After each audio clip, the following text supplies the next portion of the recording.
I'd like to call our meeting to order and begin with the Pledge of Allegiance. I pledge allegiance to the flag of the United States of America and to the republic for which it stands, one nation, under God, indivisible, with liberty and justice for all.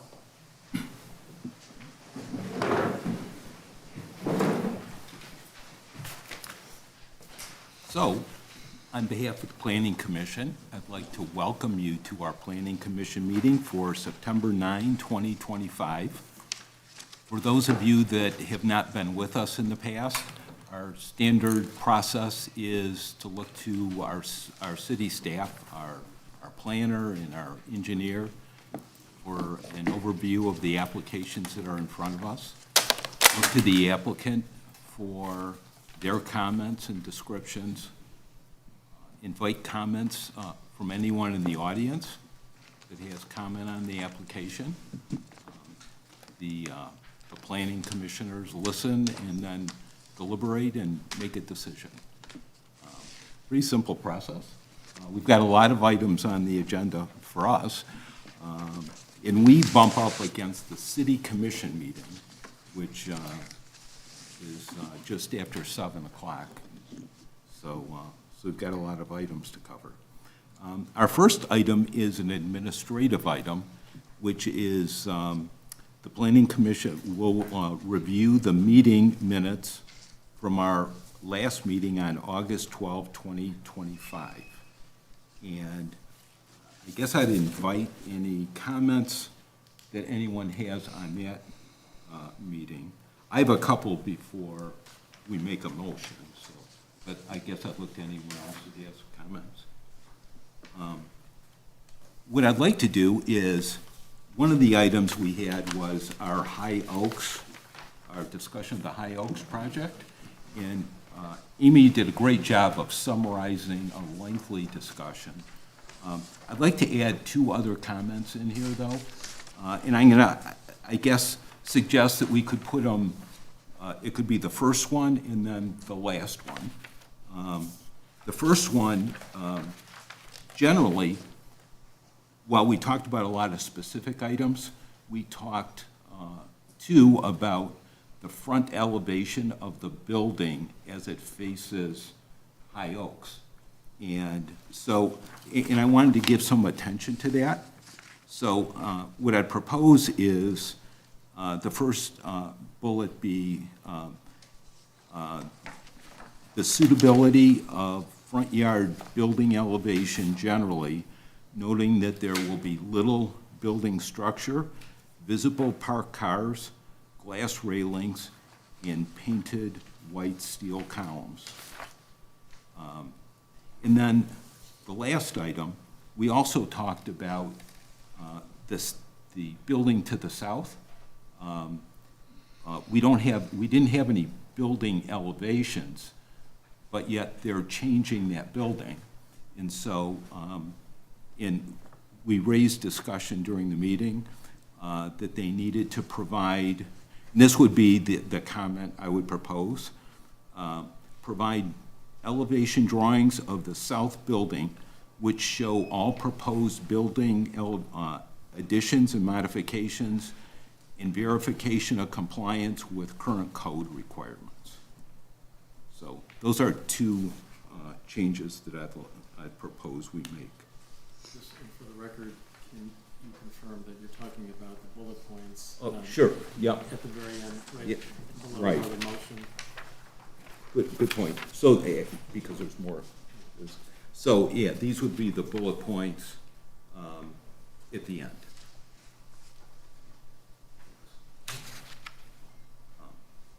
Any other comments? Or a motion?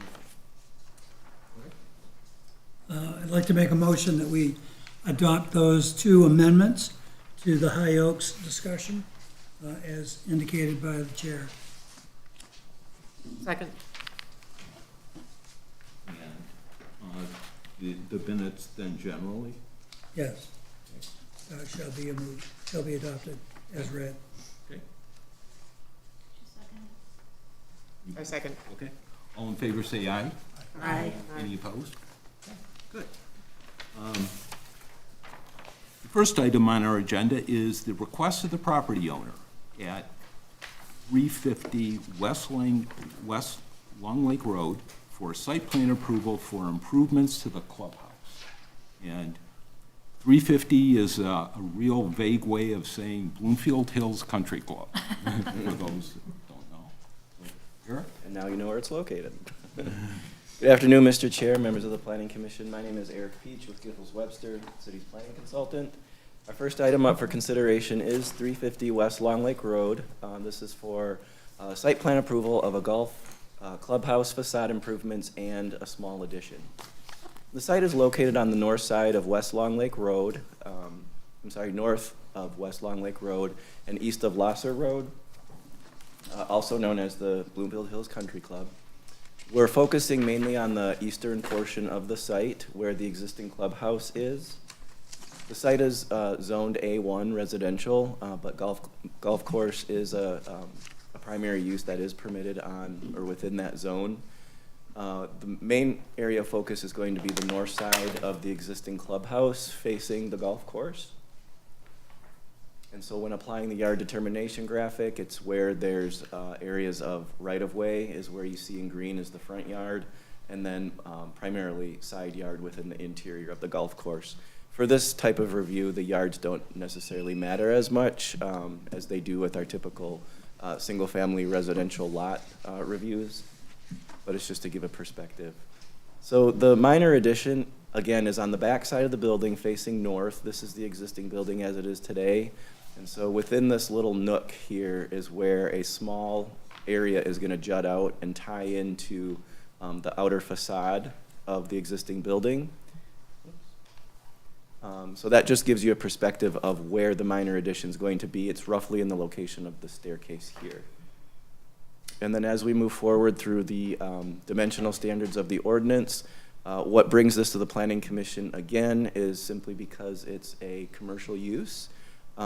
It's also a use within a residential district that is not residential, and it's on a major thoroughfare. So for those various reasons, this requires Planning Commission consideration for approval. And then with that, the design standards of the ordinance come into play. And so that's the box highlighted in orange.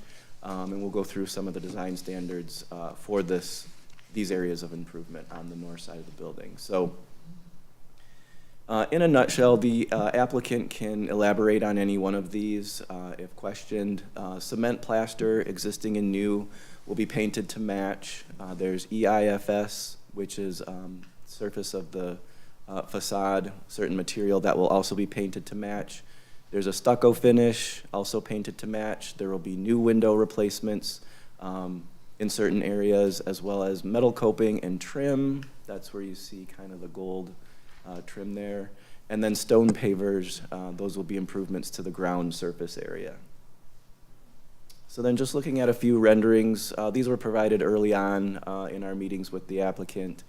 Just to give you a little bit of perspective here, this is looking south towards the existing building, and this is where that fill-in notch, more or less, will be located. And underneath, it'll just be an extension of storage area, and then on top would just be a lounge area for patrons to access outdoor terrace area. So up here, I believe this is a portion of the improvements as well, where there will be a screening of the existing mechanical equipment, which meets the standards of the ordinance for proper screening.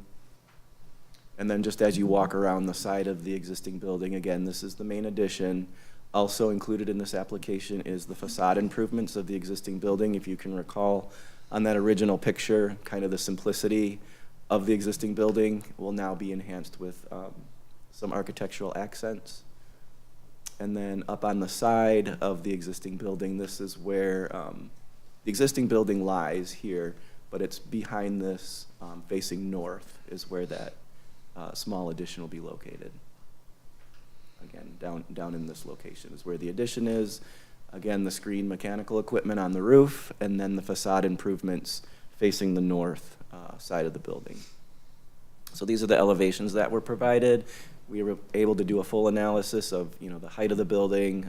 The materials are all mentioned within the elevations, but it's the area highlighted in pink that the proposed structural addition is occurring. A little bit closer in detail. And then this would be facing the side, showing the addition over here on the right, and the staircase that'll be new to access. And then just from a floor plan perspective, this is the lower level. So here we have bag storage, club repair, cart storage on the ground level, and then you walk out into a workshop / storage area. And then on the top, you have some office space, the pro shop, men's lounge, or the men's lounge. And then the exterior showing the terrace area on the upper level. So with that, again, it's a pretty simple, straightforward plan. That concludes my review, but the city engineer's here to comment on any engineering-related items. Good evening, everyone. Jamie Burton with HRC. I'm going to be super quick on this. As Eric pointed out, I'm kind of skip it through here. As Eric pointed out, where the addition is, if you can tell, I mean, there is a little bit of a raised garden there, but it's basically building on pavement, right? So there's no new impervious surfaces. There really is no significant expansion or that would generate additional stormwater runoff. There is, I'll use pointer, you see in some of the profiles, kind of the water kind of sheds down here, but ultimately it all flows through the ponds. And when they did the practice facility a number of years ago, there's actually pipe storage and other stormwater for the ultimate outlet downstream of this thing. So it's pretty well contained. It's not really much for us to elaborate on. There is no increase in impervious. They're managing everything exactly. This is an addition inside kind of an already established area, so we don't really have any engineering concerns on this. Anyone have any questions for planner or engineer? I would like to state that my husband's a member of Bloomfield Hills Country Club, and neither of us are on the governance. I have no voting rights, so I think I can be fair and objective.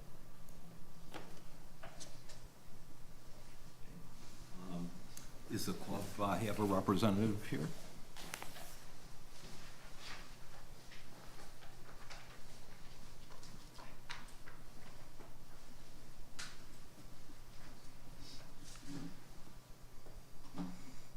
Hi, my name is Keith Logsden, architect with Michael Willoughby and Associates, representing Bloomfield Hills Country Club. I don't have a lot to say, just a few points I'd like to make. Of course, everything we're doing here meets the dimensional standards, design standards, and open space standards that are prescribed by the city ordinance. I'd like to give a little background on sort of why it looks the way it does. And with that, I guess I'd pass around a couple of photos that give you a sense about what we're trying to do. The first photo that I'll give you is the original locker room building and lounge back in 1927, so I can pass that around.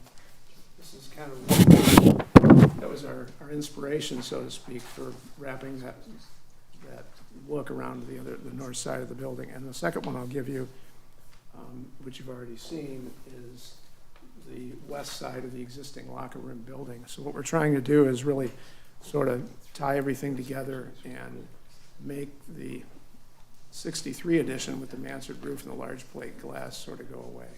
Doesn't really fit with the architecture of the building, and we feel what we're doing is enhance that a great deal. Let's see. We're maintaining the exit from the existing exit from the second floor, which is the door that you saw in the existing facade that leads onto the terrace and down to grade. Right now, there's a metal egress stairway there. It's kind of unsightly, so that's coming off in place of a new terrace.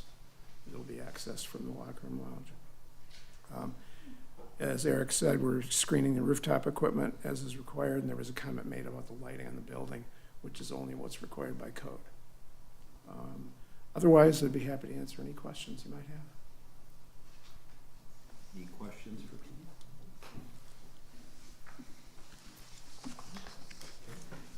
Okay. Is there anyone in the audience that has a comment on this? Yes, sir. You can come up here. Let us know who you are. My name is Benjamin Gill. I'm a HOA president of Barden Woods 2 on the other side of Long Lake Road from the golf course. About 4 years ago, I'm told. So Oh, I'm sorry, go ahead. Barton Barden Wood, Woods 2. South There's side. a Barden Woods 1 and Barden Woods 2. Yeah, there's two there, HOAs. Is that okay? yeah, no, I'm just trying to understand exactly where you're at. So, about 4 years ago, I just moved here 2 years ago. And, that's great. So I'm down towards, across Long Lake Road, take, Barden Road down. It's just below where those blue lines are. There's a street. You've got your condos, but on Long Lake, got the pond they have, and then beyond that, it's Barden Woods, that circle down. Can you point to it? I Eric, have can no you idea point where you're Do you talking want about. me to do I'm it? sorry, Do you want me to do it? Oh, Or you got a pointer? there It's you go. right there. She's I don't see it. right below it. Oh, there, okay. This is it right here. Okay. So I moved here about 2 years ago, and, well, 4 years ago, I'm told that the golf course had rearranged their drainage plan somehow, and they changed their drainage in the retention pond. 3 years ago, we had a huge flood in our underground parking. So when I was told that they were gonna do some additions or some work on the clubhouse there, it made me a bit nervous of what they were gonna do. I didn't know for sure. I didn't get to see the plans. But now that I see it, I can see it's probably pretty mundane or benign. But when I saw the elevation of the proposed plan as far as the artistic part of it, there's nothing as far as gutters go or where the water's going. Okay, and I heard the engineering say that it should be fine, goes into the retention pond and down to the section where the woods are, closer to Long Lake Road. So, again, I'm not going to complain about what they're doing. I just had some concerns, and that's why I'm coming here to tell you that I'm very concerned about anything to do with water at all as far as the golf course goes, because we are having a water problem like you would not believe. We've had 2 small floodings this year, and where my neighbors tell me they never had flooding at all. And this is something all new, and where do you attribute it from? And so I came to see him to make sure there's nothing going on in this golf course that could, cause more flooding as far as the addition area down there. Now, I do have one concern about the gutters as far as where the water's draining out of. There's 2 gutters on the older building there. Are you gonna put new gutters on the newer facade also? And then where are they gonna empty into, is what my only question would be as far as what I could have any concern about. So other than that, I just wanna make sure that, any water thing, anything with drainage doesn't concern me as far as our condominium association down there. So that's what I Okay, came to just. thanks. And just to summarize. Sure. I think our engineer outlined that what they're doing really doesn't change the drainage. Right, and I here. heard that when he was They're up not there. changing the structure, or the footprint of the building, or the impervious surface. I understand. So- I heard that. You asked for comments, and I thought I should comment Sure. on it just because of my concerns. So That hopefully- reason why I came here for. Hopefully that allays your concern. Yeah. Yeah. But our water table is going up higher, and I don't know why, and that's a big concern for me. And This is, I've been on the commission for a while, and I know of your flooding issues that you have. You guys do have, you're just in an area where everything's coming. Is it possible to ask the architect when you're doing this to make sure that the drainage and all of this, I know that Jamie said it is, but, it is adding more hard surface than No, what's it's already- not. It's not? It's not. They're It'll putting, always- there is already cement where Yeah, they're building. I saw that. Okay, so, just be conscious of the fact of knowing where the water is. I think that's something that, you should be as a good neighbor, just to make sure it's draining correctly, so they don't get any more water. Okay. Well, Can we ask just a that? note. Sure. When they submit for construction drawings, we'll work with them on the downspouts and make sure that they're not doing anything. They need to get the water away from the building, away from Right. those doors, but we'll work with them on where all those are going, make sure they're not. Okay. Thank That's you. all. Might be right to the property. Yeah, I think that's all. all that they're asking. Yeah, is that correct, sir? Yeah, I just want to make sure we're on the same page. Okay. Any questions for me? Anybody else? Thank you for coming. Thank you. Thanks. Is there anyone else that has comment? So I bring it back to the commission for questions, comments, or a motion. I move to approve the application as submitted. And I'll second. Any discussion? Are you happy with that, David? Yes, sir. Okay. All in favor, say aye. Aye. Any opposed? Good luck. Does the commission get 3 rounds of golf? Looks like a very nice project. Yeah, it does look like The it. facade will look very nice. Our next item is, the planning commission will consider the request of the property owner at 50 Merrimack Court for grading variance and to install a pool and fence in the side yard. Okay. Our next item for consideration is 50 Merrimack Court. The site is located within the A3 zoning district, just north of Corton Road on the city's south side. As you can see, the layout of the lot and the house that exists on it is in a unique configuration at the end of a cul-de-sac. There's also a large existing sport court, tennis court on the north side of the property. We'll go through some of the details in just a moment, but just to give you a heads up, this portion of the existing house on the back side of it is an existing pool, enclosed pool, attached to the building. That's going to be removed, and what's proposed is an outdoor in-ground pool in that general same location. And then just to call your attention to the existing sport court, as you can imagine, it takes up a lot of space. And so what the proposed improvements are is for a significant reduction, primarily in the red area. That whole area will be removed, potentially a little bit more than that within the green, but we'll go through the open space analysis to demonstrate and show those types of improvements in just a second here. So the existing site is shown here on this existing survey. So the existing house on the site is shown here in white. The yard determination follows the curvature of Merrimack Court with the 2 side yards in yellow on either side of the house, and then the rear yard in orange on the more of the east side. This is kind of on a tilt here. So the portion of the front of the house that's in pink is identified as an existing non-conforming portion of the house. It encroaches the setback, which is a requirement of 45 feet. So with the improvements that are being made with this structure, they're aligning it more or less with what exists today. And so by doing so, that will require a variance. So on that note, this whole project in total requires 4 different variances. The first one for the home addition in the front yard, which is highlighted in pink here. When the swimming pool is proposed in the back, there will be an encroachment into the 40-foot required rear yard setback. And then with the additions and renovations to the existing house that you'll see, the extent of that, there are no other encroachments into minimum setbacks, but there's 2 algebraic setback test lines that are found to be problematic, and so those 2 additional algebraic setback variances will be required going forward as well. So comparing what we just saw from the existing yard determination graphic to what's proposed, as you can see here, the existing house is roughly in this footprint here. So there's a significant addition to the house on the north side, and then some garage extension in addition to the south side going east towards the rear yard. So this is where that location of the existing pool, an enclosed attached pool is.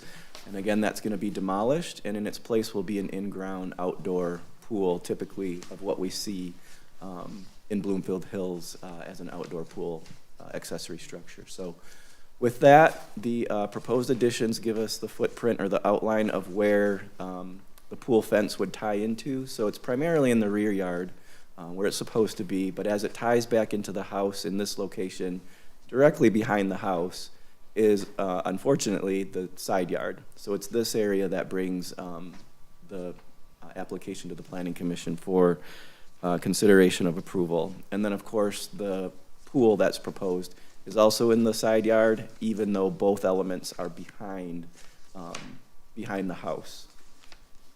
So we go through the dimensional standards of the ordinance to determine what items are in compliance with the ordinance, which items may require planning commission approval, and then, of course, those that are existing non-conforming structures, and what improvements may need zoning board of appeals for consideration. So the summary of the variance, the applicant was helpful in providing this layout showing where there will be variances. This one was cut off just because this is for the planning commission's consideration of the grading. So it's here that the city engineer will explain kind of the improvements being made in that location that require variance from the planning commission.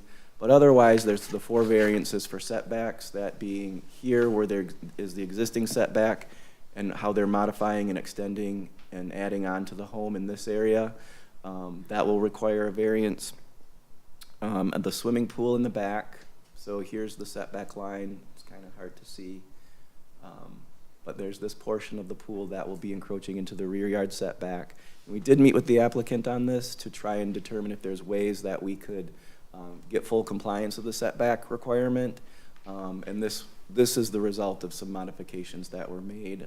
There's some challenges as to the grading and how the existing house is configured, as well as they took into consideration where the pre-existing pool was located in that general vicinity. So, and then in addition to those 2 variances, it's the algebraic setback that comes into play as it relates to the length of the house.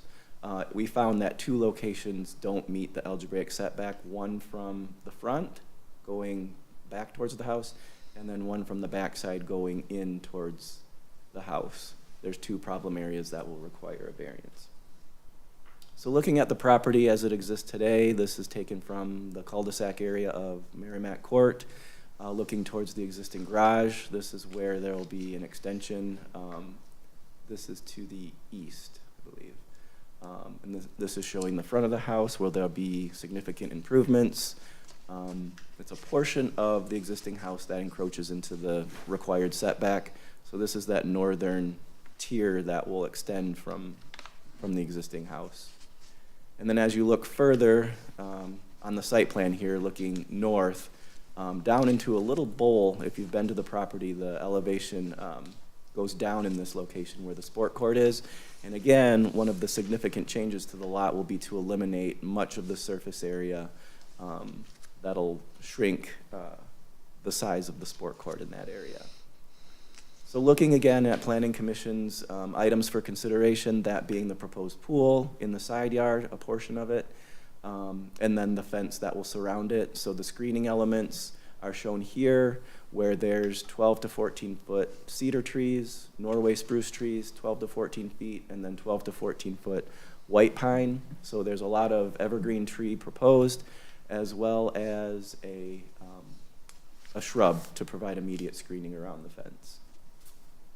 So these were also taken into consideration as we were walking through the plans with the applicant as it relates to proximity to the property line, that being elements that are within the setback, and softening or buffering the proposed activity in relation to the property line and the neighbor's property. So this is the improvements to the sport court. Again, they're taking away much of the existing surrounding of the sport court, turning that back into grass. There's hydrangea hedge here. This is the edge of the cul-de-sac. So looking from the street towards the sport court, these are the new tree planting improvements, the Norway spruce, the giant cedars, and the like. So, again, the existing house is being renovated and expanded upon, and this is looking at the site from the backside. The pool is back here, so this is a perspective that shows the screening that will be around the pool. This area here is a deck, and it's raised to a certain extent. So underneath the deck is where there will be mechanical units, I believe including the pool equipment. I could be wrong about that, but the majority of the mechanical equipment is under the deck. And so as you can see there, there's a hydrangea screening.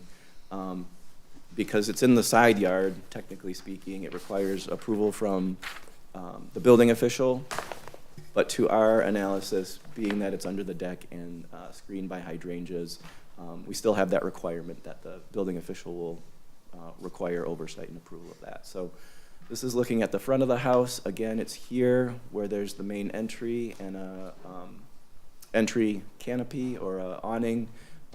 That area is what's encroaching into the setback, so that requires the variance. And as you can see, there's quite extensive improvements to the existing house as a two-story modern structure. And then pulling in from the street into the driveway on the side of the home, this is all proposed expansion back here. And then it's behind this, kind of in a courtyard type setting, is where the side yard pool will be with the side yard fence behind the building. But just as a technicality of the yard determination layout, it requires the planning commission's approval for that. And then just some more perspectives of the improvements being made. Again, here's that area where there's a lower floor here, which is how you get access to those mechanical units. But being that they're in the side yard, they're also very well screened. So I just wanted to call that to your attention as part of the review. But again, it's the side yard pool, side yard fence, of course, taking into consideration that there will be variances if the planning commission recommends approval on this. It'll go before the zoning board on next Tuesday or at the time that the planning commission approves the plan. So I'll move on to the city engineer. I'll be available for comment or questions if there is any.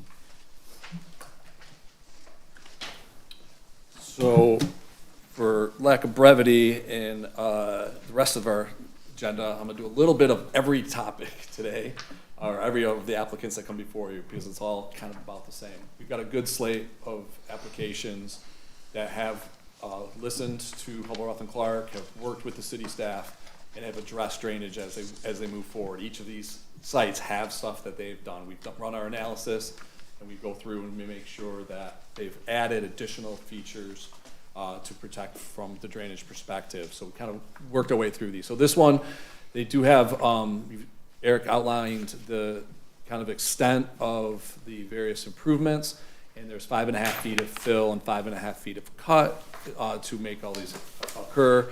There's various areas, and obviously from a ordinance perspective, we're before you as it relates to cuts and fills over 2 feet. But the scope does not impact any utilities. They have addressed, and I'm gonna walk through how they're handling their added impervious surfaces to convey that into a large area in the back. And they've kept the walls all to the right height. So kind of, Eric kind of went through these layouts. So from a grading perspective on the home, so there's really 3 kind of areas, if you will. You have an area at the bottom here. I'm sorry if I hit anyone in the front row. Had you with the laser. So these are cuts. So to kind of get that, as the perspective showed, to kind of get the cars in and around to the new garage. These are that right where you saw those things. You have to kind of dig it a little bit into a hill. So they've got cuts and fills here. It's about 4.5 feet up here. Mostly it's 3.5 feet. And kind of as you go around the home, again, this is kind of sloping down. So you get some of that area kind of cutting back into the hill. And then you got a little area in here that is fills around 3 to 3.5 feet, 4 feet. And here you kind of get cuts and then fills back in the back. So you saw those patios, you saw that perspective as this yard really does step down. And because now you have the terracing effects of various entities, where there's the pool, then the patio behind the big addition, et cetera, and then the pickleball or smaller court. So even though the applicant is taking out a lot of hardscape surface, we are adding quite a bit of hardscape surface. So they did a pretty good job of coming forward with ideas. And so natural drainage, the front's gonna go out to the front, that doesn't change. You saw a catch basin. And they really, through the back, through those trees, they've got a lot of swales that run through. And then they're going to, back in this area of wooded, essentially create a little detention basin. Called a sedimentation pond. It's not set up. During construction, this will be very good, but after construction, as they dig it out, and so they're really kind of trapping all of their extra runoff into like a pond that you almost see on a commercial development. So I think that's a very good improvement to be made. I'll let them speak to the offset of any trees that may relate to that.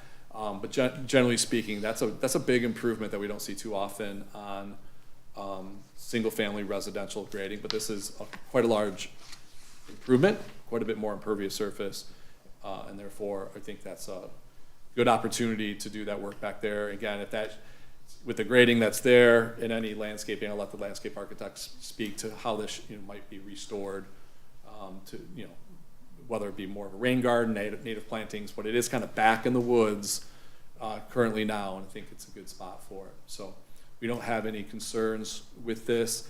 The custom fills, 5.5 feet both direction, is really a function of the lot, but also a function, obviously, of the improvements and the scale of the improvements that you guys are looking at tonight. So I will end there. I will turn it back to kind of the overview that Eric had, but ask if there's any questions or specifically for Eric or I before the applicant speaks. Yeah, can you go back to your the drainage Sure. image? Yeah, and so you're highlighted along the western boundary. What does that mean? Is there gonna be a PVC down there? Or what? No, so the current drainage around the back of the building kind of falls, there's it's hard to see with all this going on here, but there's kind of a swale through here, okay, between these two properties, and they're gonna make that swale a little bit more pronounced. So where those trees were shown on the landscape plan, kind of in that area, they're gonna. It's all open cut?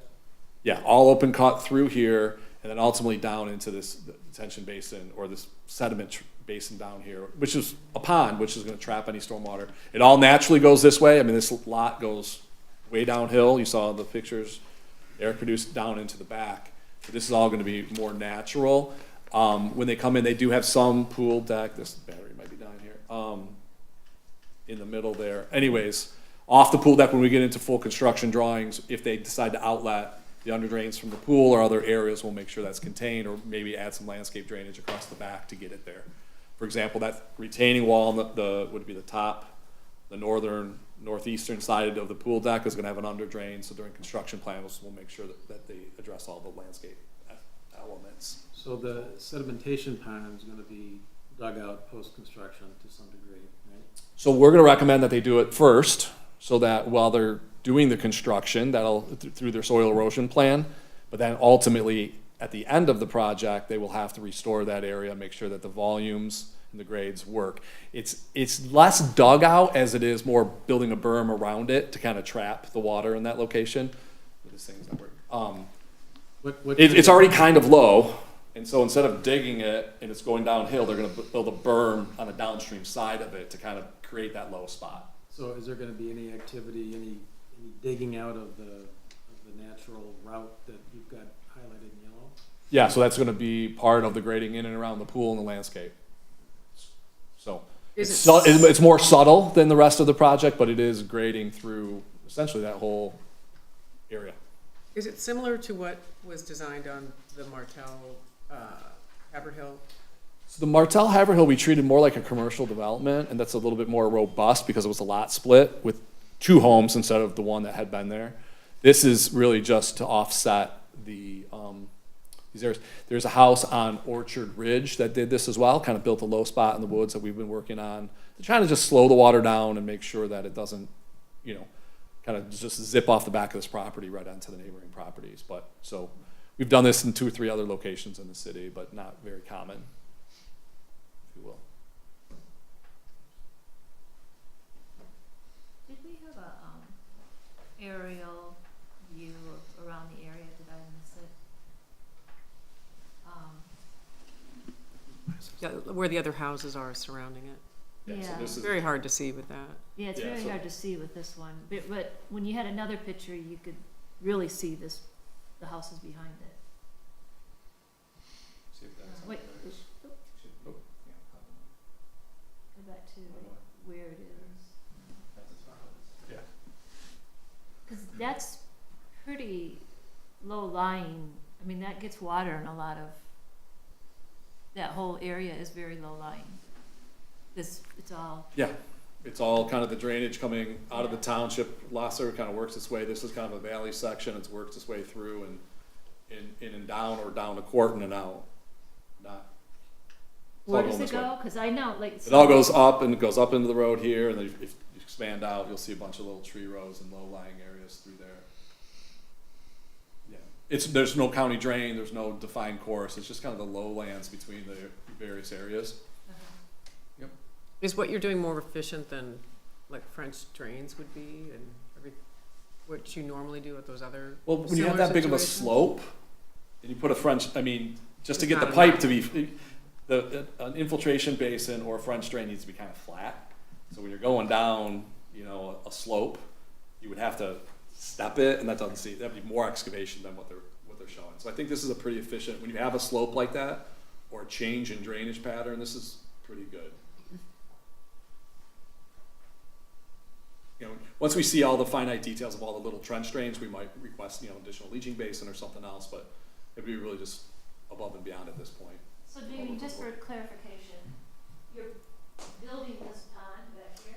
Yeah, it's kind of right up, see this area here, and they show on the trees look more dense, I think, than what their drawings, but it'd be right in this area right here. So are we taking out trees to Not build that. this pond? They don't show a lot of trees being removed on the civil drawings, but I'll let them speak to that.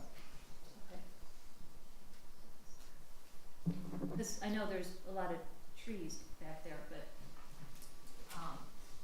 this yard, that yard, and that yard, and this one too, all get a lot of water. Yeah. Cause it's a low line for all those yards.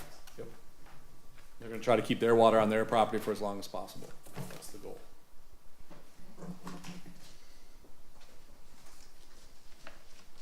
Any other questions for Jamie or Eric? Is the applicant here?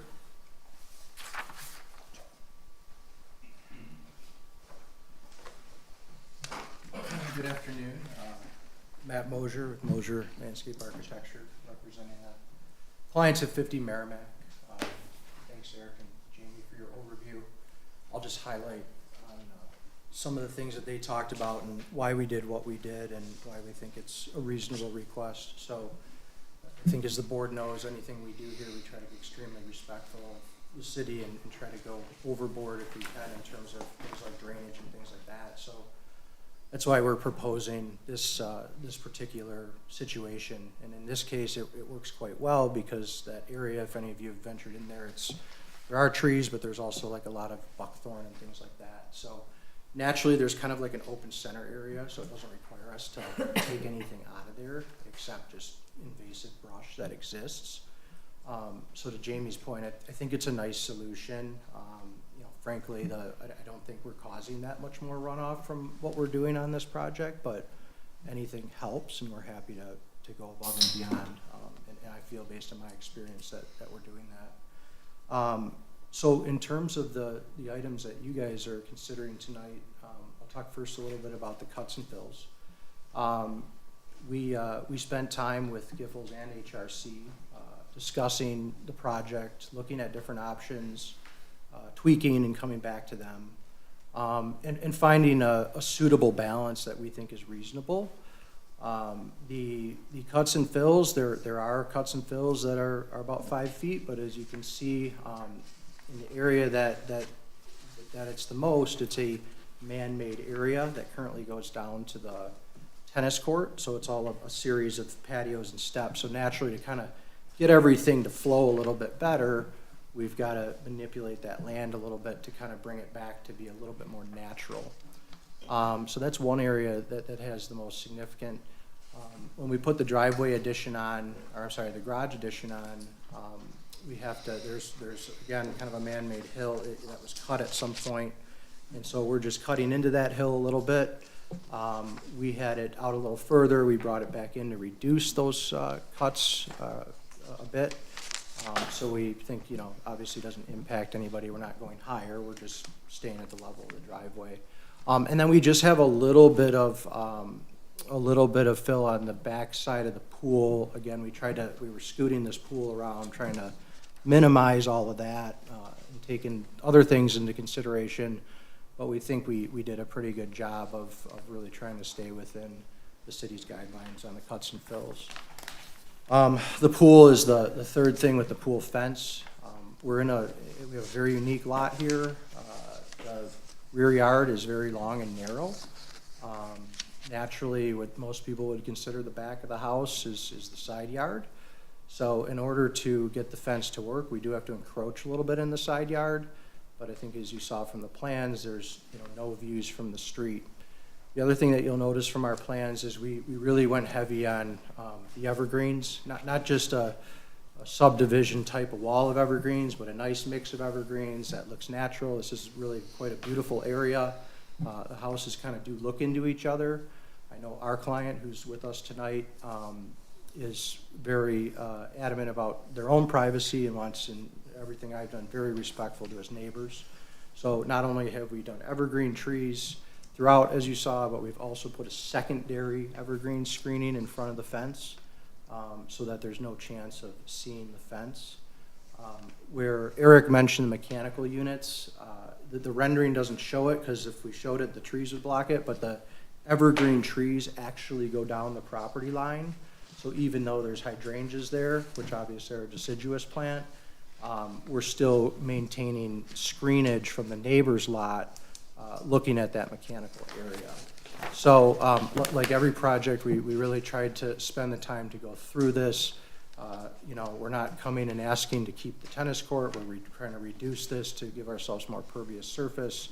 And I think our request is reasonable, but I'd be happy to answer any questions or concerns you have. Questions from you? Yes, I have a question for Eric. 30 years ago, Blenty's built a house, and it was McMansion, and the city put in that algebraic, equation. And we built a house 26 years ago, and it was fierce. I mean, we had to abide by that. There was no getting around it. Couldn't build over our garage. We had to skinny up the whole house. It was hard and fast. You are not changing that. And we're like, okay. So we did. And we have 4 kids, and they have tiny bedrooms, but you do what you do because we wanted to be there. Fast forward, you all know my son is designing a house. Hard and fast. You cannot change anything that doesn't abide by that algebraic equation. So I have a hard time with the massiveness of the house, just because the city has been trying to be consistent with that. We can go back to the site plan layout. I mean, I love the design. I get it's a difficult lot. So that was one of the things, obviously, when we first met with the applicant was the acknowledgement that the existing house encroaches into the minimum setbacks. The location of that is in the front in a very small location here. And so, of course, the first plan of attack is to ensure that there's no other encroachments of a minimum setback requirement for the ordinance. And we were able to confirm that that is the case. So with the limited area of the existing house to propose additions, the limited area is to the north and a little bit to the south, and this is where that garage addition is occurring. So really it's this area of the elongated portion of the house with its proposed addition and the existing. It's this plane here. In one location along the front side, it's the length of the overall structure. Right, so like with my son's house, you said we had to do a detached garage. So that's, and the garage could be by the paddle tennis court and, obscure the noise. Yes. I mean, I don't see the consistency with. Well, and that's why it requires ZBA approval. So we're going with what was proposed so that there was assurance that there's no additional encroachments into the minimum setback. And then we explained to the applicant that this is another thing that we're going to be looking at is the full extent of the algebraic analysis. And thankfully, only one spot along the front was where there was an issue, and then measuring test lines, we call them, from the back, there's one spot along the back that is encroached. But you added 2 garages, and that's Yes. where the pool could be, so there wouldn't be the cuts and fills you'd need if that second garage wasn't on that side. Yeah. Yeah, so there's different components that can There- come into play to try and see if that can come into compliance. But what we have before us is the attached version. And so again, I suspect it's the length and not necessarily the height.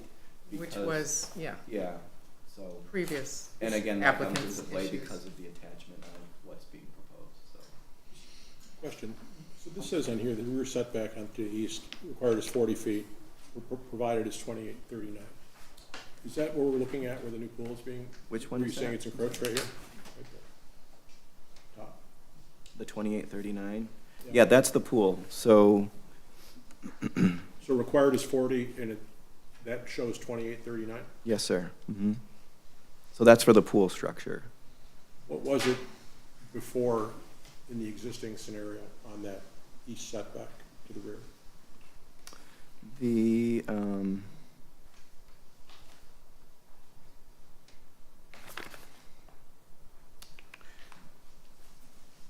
I want to say it was 45 feet 6 inches because that was the existing home. So that, Indoor pool there. right, the indoor pool was this, so this, everything that you see in white is the existing structure today, and so there's, I don't know, was it demolished already? The indoor pool? No, it's still there. Okay, so this portion of the existing home is what the existing setback from the rear property line is, and that is 45 feet 6 inches. So it's right up against the setback. So within that building is the pool. So I unfortunately don't think I have a dimension of where the pool within that building falls from the setback. It's the building But measurement. it's 45 feet there and we're going to 28, Yes. so we're going 17 feet more Yeah, in the encroachment? Why are we Yes. doing that? we've never done that. Why are we doing that? That's,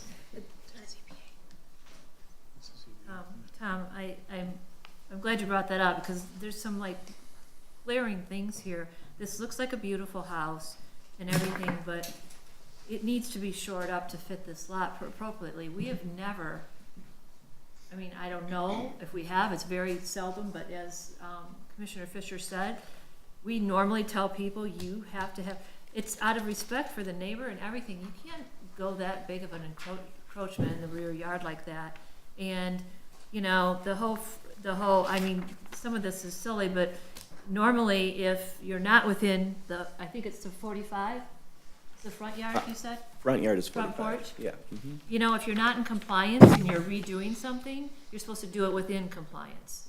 So it's, you know, they're gonna need a smaller front porch, so that they go back into compliance.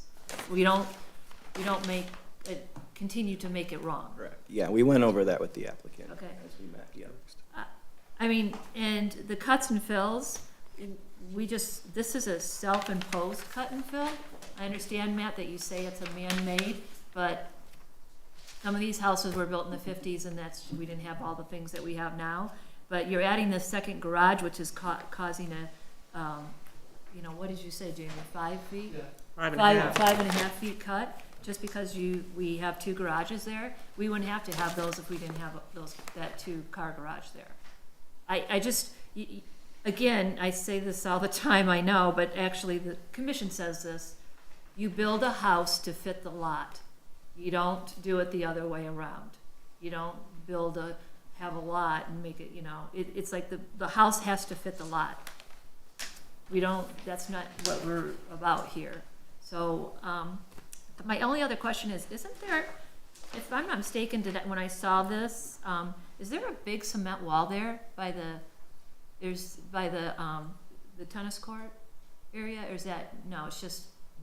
There's a wall on the south side, because it's sloping down. Yeah, Is that what there's a you're talking wall about? there, yeah, there is a wall there. Yeah, there's a wall on the far north side, and then there's a retaining on the south side of the court. So it steps down to the court, and it goes flat, and then it goes down like this right now. How tall is that? The one on the court is, at highest point, I think it's about 8 feet tall. Yeah, which we would never allow today.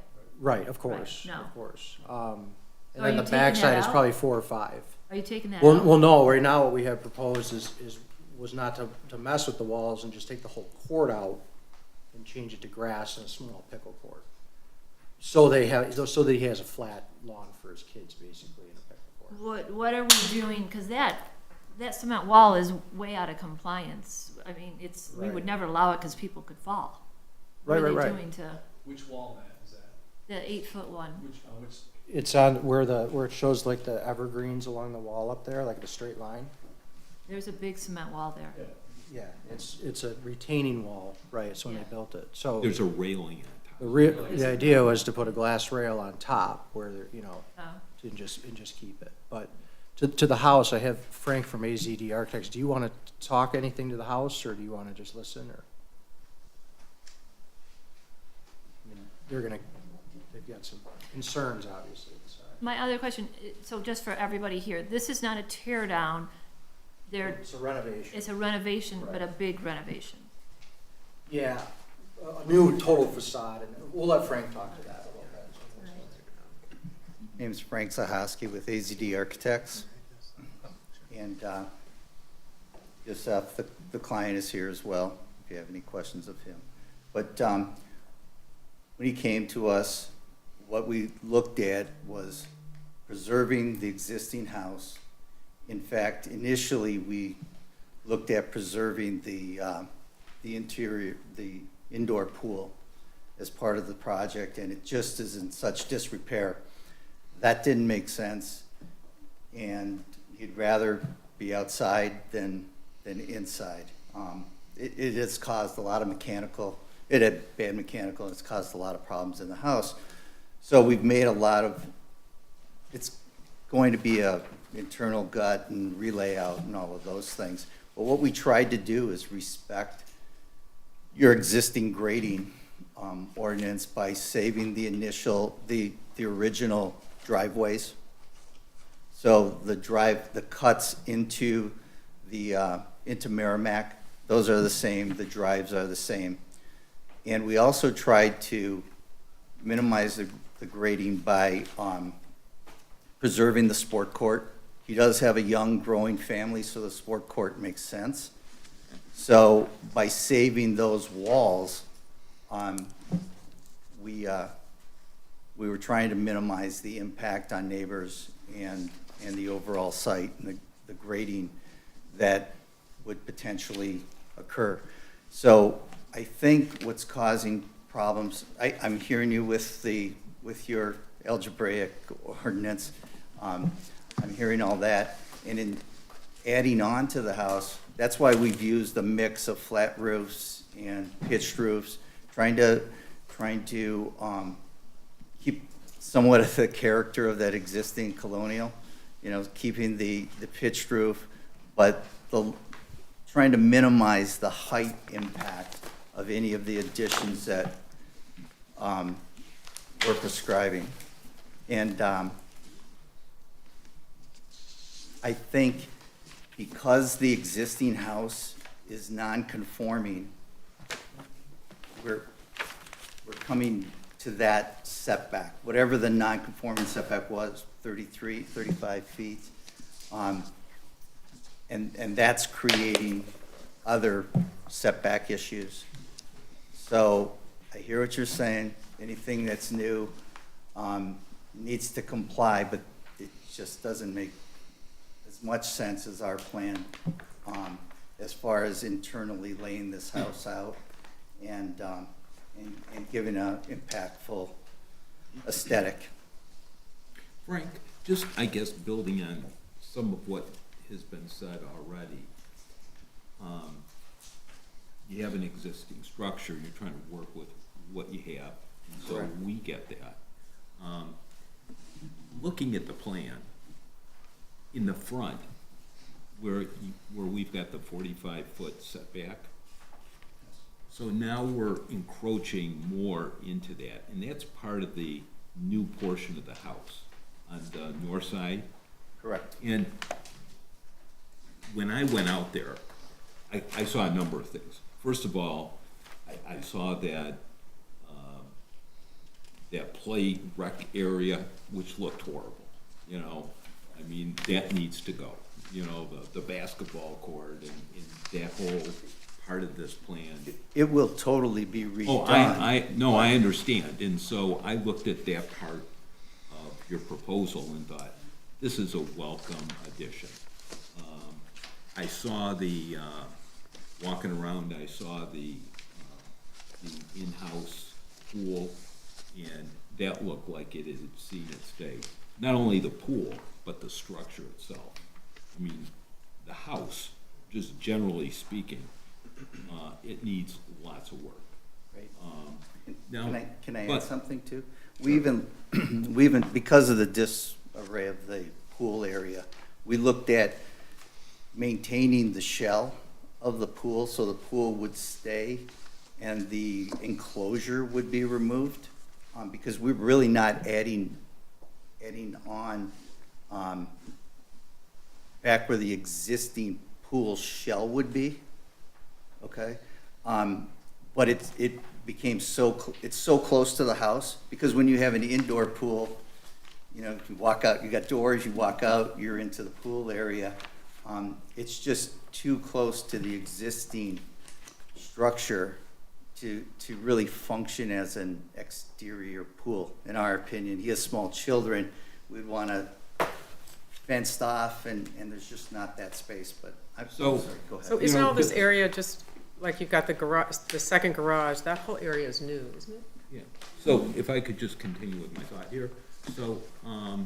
So I can see you're trying to take what you have and build on it in some kind of reasonable way. We pushed the pool way back, and so your point is, well, where it sits, even if we were to take the roof off of it, it's not far back enough to use it. And I don't know what the distance would be from the house, because we don't have that. Right. But I guess a question becomes, how far back do you need to push it? So that's a question. The next thing is, when I drove back there around the cul-de-sac, it's really tight. My impression was, wow, we're putting a lot of house here. And I was looking at the front of it, particularly where we're putting that addition on the north side. And so, you know, we're trying to balance things, and I've heard some commissioners say at times, well, if no one shows up, then it's okay. But sometimes, you know, this commission sits here and we speak on behalf of the neighbors, because oftentimes the neighbors, for whatever reason, don't come. And we're here just to make sure there's uniform application of our ordinances, so that when the next person shows up, and who knows, that could be Lauren Fisher, who wants to build another house for her son, who ended up getting a lot of pushback on her plan. And so the question becomes, what's reasonable? Recognizing you're trying to build around this existing structure. You're taking out what looks like a horrible wreck area right now. It's rusted and it's in horrible shape. And what you're doing there, which is really what Matt's doing on his end of the thing, that looks attractive. You know, you're removing a lot of that and making it look good. But we're building on this house, and we're working our way into the front yard setback. And you know, you have to ask yourself, should we be working ourselves into the front yard setback? Is that really necessary? I mean, you know, under our ordinance, if you're asking for a ZBA variance, a waiver of the rules, one of the core requirements is it's not a self-imposed requirement. In here, you know, you've got the building sort of curved, and I don't know if it has to be curved the way it is, or if it could just be in a straight line. You know, I'm not the architect here, but, you know, if it were straight, you wouldn't be in the setback. And so then the next person that comes in, and then they say, well, you know, how much are we encroaching there? About 10? What'd you say, Tom? 12 feet? Well, just a question I have is, I'm looking at this right now, in the rear setback it says required is 40, provided is 2839. Then you go to the front side of the house, and this was a question that I had. It says district, there's a couple things here. It says district minimum proposed, required 45, provided 30 and a half. Right, So are we trying to come 15 feet out in the front and 12 feet well, more in the back? And that's the point I'm trying to make here, Tom, is, in a subtle way, but I'm looking at this and I'm saying, in the back, we're pushing back well into the backyard. We're taking out the pool that's there, which looks horrible, but do we need to push it back that far? So we've got a lot of variances here, right, that we're working with. So that's one set of criteria. And we don't see that so much. And, we haven't had any neighbors Amy, did we get any feedback? So we don't have any neighbors, but I look at what we're doing here is we're enforcing our ordinances too. And so I'm looking at it and then saying, maybe there's give and take in the back. We're not seeing that quite as much. It's not visible from the street. On the other hand, what we're doing in the front yard, that's a huge encroachment into the front yard. That's really close to the street. And it's already tight back there. But it is, excuse me, I'm sorry, but it is not encroaching any more than the existing house is currently encroaching. There's existing columns on the front of the house, and we took that measurement from the property line to the there's two existing columns on the portico. But Frank, that's not the bulk of that. That's not the bulk of the house, though. Right. We're talking about, might be a couple columns. I'm looking at the face of the house, really the bulk of the breadth of the house there. So, I guess we have to ask ourselves, is what we're doing in the front of the house, really, is that necessary? I don't know, to Commissioner Fisher's question, you modified your house because they told you couldn't do it. In here, It's also my 7.5 years on the planning commission. well, zoning. and it's not just that. I've seen consistency. I've never seen this dramatic of a violation of that algebraic equation. And I'll leave it at this point for the rest of the commission to discuss. So bottom line is, in the rear yard, we pushed the pool way back. Does it have to go that far back? Maybe you get a little encroachment, but it's a matter of degrees, so do you need that? And then in the front, that seems like there's workarounds there. You're right into the front yard there. Do we have a drawing that shows the existing footprint laid over or laid under the new footprint? We should. Well, or something like that? oh, no, I don't know if we've got that. That would be interesting. And also Well, the facade but from the the back. bottom line is, all that's new. So on the north side of the house, they're building, that's new. So, there is no footprint there. That's a pool. That whole rectangle was a pool. It's not the house. So could you go back here? So, Tom? So this is a good illustration, so you can see the white there. So on the north end, so there is no structure there, you see? So that's what exists, and so Eric, take it to the next slide. So all that's being added. So my point is, you could, it seems, and we're not architects here, but you could take the original footprint, let's go back to slide 1, and maybe the north end of the house, you carry that up to the setback line, you build the house so it's going straight, or maybe it bumps out a little bit, I don't know, a couple of feet, but does it have to bump out 15 feet? That's a huge encroachment into a front yard which is highly visible to all the neighbors. And just, it changes the character of neighborhoods, because it's in everyone's front yard. And this is, when I looked at this, but one of the things I looked at, it was difficult for me to really see, because, you know, Amy did a great job of taking these plans and trying to sift through which ones we should enlarge and which ones not, because that's a good thing. And so you did that real nicely. But the building plans are smaller, and so we had to I had to look at trying to figure out the building height.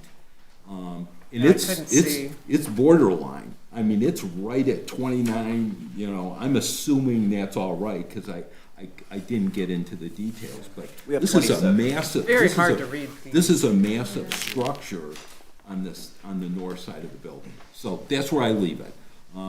Picking and choosing, and is it necessary? I have a question for, so when I was building my house on a circular drive, a circle on Martel, the calculation was how high the house was, and we had to keep pushing the house back and pushing the house back. How is this even possible? Is this based on the architect taking a measurement of an existing pillar, and he gets to decide how high this house is on this cul-de-sac?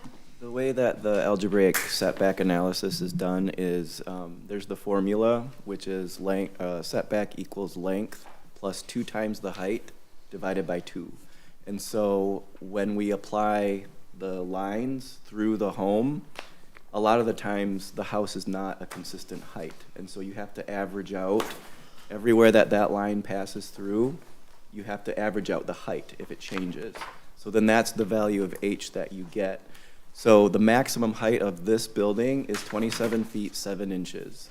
So that kind of gives, Actually, I thought Is that the maximum height, or is I it thought the it's, That's I the thought I maximum. saw 29. It's very hard to read with the I thought this is 29, but whatever it is. So the bottom line is, Catherine, what happens is, when they do this on this, I don't know what page this is, it's back here. They calculate the average height. And so the maximum, what they've done, is this is under 30 feet. Yeah.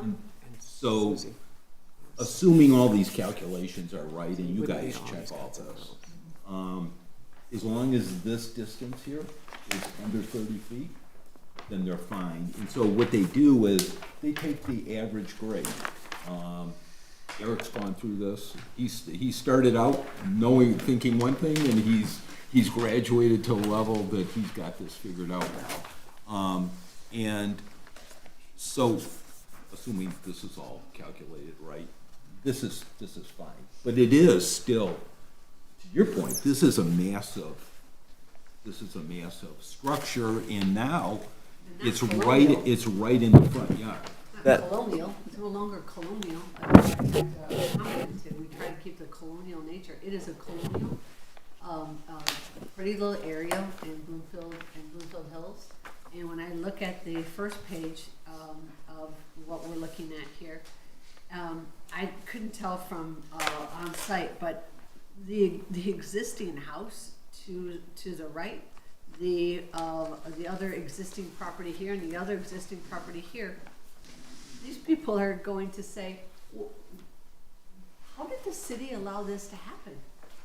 Why, how does the city allow this to happen, that we take this pretty little subdivision where everyone has their forever home, and we allow a double home to be built because these people want to have a pool very far away from their home, because they want to have a pickleball basketball court, and everything extend to the edge of the property in the back here. And I just think we have a responsibility. And if the city, it just sends it to zoning to have it approved of, how come this wasn't shut down before? How come it's here? Well, it comes here before it goes to ZBA. Yeah, but the city is the one who's kept these homes in check.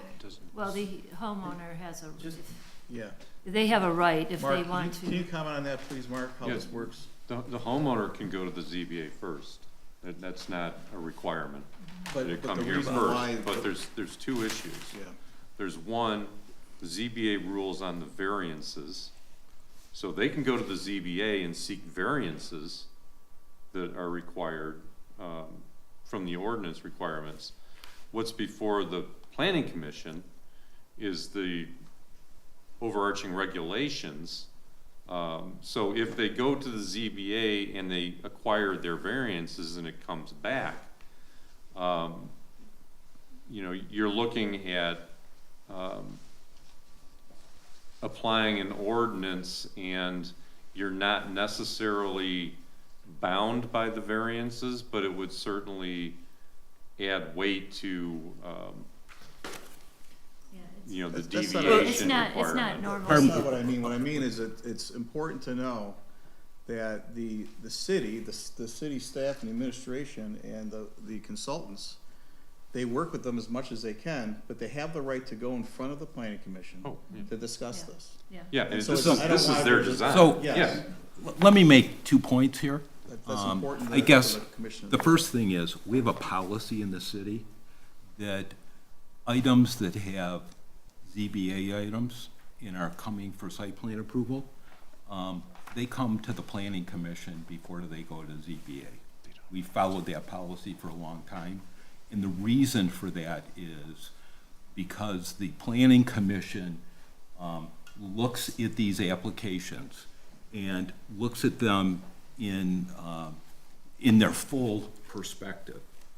If you begin sorting through variance items without looking at the overall breadth of the plan, then you can end up with a plan where a variance was granted, which doesn't fit the site based on the request, which was premised on the expectation that the whole plan was going to be approved. So, could someone come to the ZBA and say, I want a 15-foot encroachment into a front yard?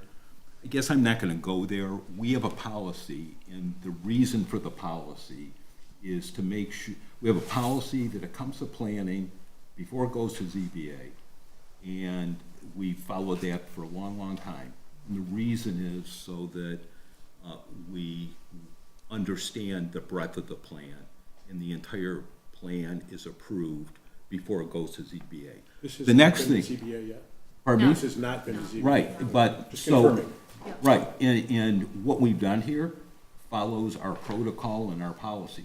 But to the city manager's point, we often have applicants that come to the city, and city wrestles with these issues of, you know, and we hear Eric say it, we hear Jamie and Leah say it, her engineers, they'll say, you know, we tried to work with them, and Jamie said it at the outset here when he was discussing one of the early applications. We work with the applicant, try to mitigate these circumstances, and they'll do as much as they can, but if someone wants to come to the city and propose something that isn't acceptable, by right, they can do that, and we, by right, can turn it down. I guess we could, let me propose this. I think we could talk about this now for a long time, and we can continue to talk about it for a long time. I think there's issues here, and I'd like to sort through them, and you guys can help me do this. I guess I'd also like to invite, we have invited comments from the audience. What I'm gonna propose, is there anyone in the audience that has comment on this? Okay, there isn't, and Amy said we didn't get any feedback. I think maybe what I propose is we've got different portions of this application that people may feel differently about. So we've got the landscaping element, which is taking the rec area and removing what's there and putting in the smaller court area and improving that whole area, which, you know, there's some issues, there's landscaping and that sort of thing, and they've addressed a lot of those issues. So that's one element. Another element of this is what they're doing in the rear yard with the pool. And in the pool, you know, they pushed it back quite far, and so there may be a reasonable expectation that it doesn't need to be back that far. There could be some adjustment made to that, and maybe that's worthy of discussion. A next consideration is the changes to the house, which is more of an architectural issue. It's not Matt's problem, it's Frank's problem here. And it's a matter of, are we proposing something that's really necessary where we're encroaching into a front yard by 15 feet? And we've got this large structure. So I guess maybe, I don't see anyone making a motion to approve this today. No. And maybe what we can do is summarize these points and give them some suggestions to move forward. Well, first of all, it's not our job to design your house, okay? We give you suggestions on what we do and don't like. I would like to propose, because we have a full agenda today, we could talk about this forever, but I don't see anybody wanting to approve this. And as one commissioner only, I would tell you that encroaching that far in the rear setback we are not doing a service to any of the resident that lives behind there. I totally agree with you. That's what bothers me. And we don't do that because it sets a precedence. If we do this today and we say, oh, well, you know, it was a nice house and everything, then the next guy comes in and says, you did it too. You have created a lot of cuts and fills of the design of your house.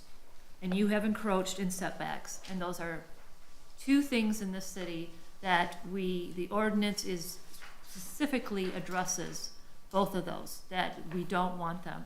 My suggestion is I have a motion to table this. They understand our concerns, the setback. You just did a great job with the 4, Amy. Did you hear those 4 issues? Yes. Okay, Dave? Yeah, I did. Thanks. So it's the setback issue, it's the cut and fill issue, it's the size of the house, the algebraic issue with this house, and the landscaping issue, making sure that when you're cutting things out, I don't care how many trees you put in there, if you're doing a setback or encroaching on the setback, it doesn't matter, it's gonna be right there, so I say we table this. And I'm just concerned you didn't list this, the front yard encroachment. Oh, I'm sorry, that front yard That's very encroachment, important. I sorry. Again, you need to fix it has to come back 45 feet, and you have to be, I don't want to, me personally, on this commission, and I'm only one voice, but you would have to really give me a story of why you can't fit this house on this lot and stay within the front and rear setback. It's one thing to be around the edges of these guidelines. Pardon me? It's one thing to be around the edges Yeah. of the guidelines. Do we need a foot here, a couple feet here, a couple feet there? This is not that. Exactly. I agree. Can I just add? I'll second her motion. Okay, so that was your motion? Yeah. Okay, but actually, we And have 5 Tom's, sets. I like Tom's comment, Amy. Okay, go ahead. Connie, what'd you say? You We said have actually 5 set of issues, not 4. Okay, what's the 5th one? The 5th one is the front. The front, yes, the front, yes. Okay, so 5 sets of issues. Amy, do you understand what those are? Yes, thank you. You do? Yes. You said, okay. Thank you. Okay, All right. Can I just add one real quick thing? sure. I would like to add that, a long time ago, it's been a while now, because we've been working on this for a little bit, but we did submit plans to the subdivision association. They were receptive to it, not that they spoke with everybody and not that they I don't know what they understood, to be honest, but they have been more than receptive to Does that what include all the homes behind the house that go down the hill? I mean, there's a This is whole more row. than just that immediate area. This affects the whole city. Yeah, we I understand about the association, understand, but but we I just can't- want you to know that we not just We operated in appreciate a it. Yeah, vacuum we here. We love did to get their look at the opinions house. and their approvals, so. That's good. Yeah, that's So, right. We just can't enforce any deed restrictions, so. So we have a motion, we have a second. So is there any more discussion before we vote on this? Okay, Dave? Oh, wait, can Oh. the homeowner have something to say? Can I say something? Sure. I just want to thank you guys for looking at this and getting us on the schedule. Could you let us know who you are? Yes, my name is Yusuf from McGraw. I'm the current owner for this home. Okay. We purchased the house about a little bit over a year ago. I'm a father of 3 boys, 5, 3, and 1, or Adam's gonna be 1 in November. I currently drive about 40 minutes out to Bloomfield area, take my kids to school. About an hour out after traffic, so we're looking forward to, this home will be about 4 minutes from their school, so we're definitely looking forward to eventually move in. The house is not at a state where you can move in right now, that's why we're doing the renovation. It was either a complete tear down, issue with the tear down, with the layout of the land and the structure, it's just very time consuming, not feasible. The only thing I would like to add is, totally respect your views on setback, I respect the city's setback rules. When it comes to the pool, tried indoor, we tried a little bit outdoor, too close to the house, I was afraid for the safety of the kids coming out from the house directly into the pool. If we were to put the pool where the basketball court, it becomes too far, no privacy. So it's a lay of the land, it's a little bit difficult. It'd be great to have a pool for the kids. I have 3 boys that will eventually grow up for the next 10, 20 years. They have temporary fences you can do it around the pool itself too. If that makes you more safe, more comfortable too. We're looking to be good neighbors, our neighbors first and foremost. I respect your comments, we appreciate it, we'll see what we can do with our team. Thank you for your time. Thank you. Thanks. Good luck with your project. Welcome to the city. And on behalf of the Planning Commission, you can see the commission. They want to work with you, but we want to do it within the confines reasonably of, you know, some nip and tuck here and there. There's variances. It's how much? And you mentioned the pool. Maybe there's something, I don't know what the width of is this 20 by 40 or what, man? We actually had it bigger, we made it a bit smaller, but we'll. So you can adjust this a little bit. You've got a good landscape architect, you've got a good architect generally, and we'll work with you. Thank you. Anyways, so we have a motion, we have a second. All in favor, say aye. Aye. Any opposed?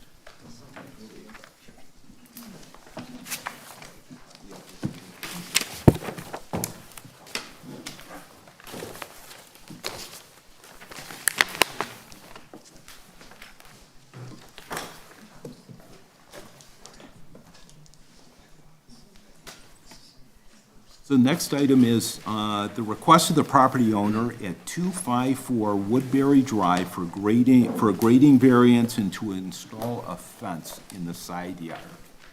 Okay, moving on to 254 Woodbury Drive. This is a request to the Planning Commission for a grading appeal and for a side yard pool fence.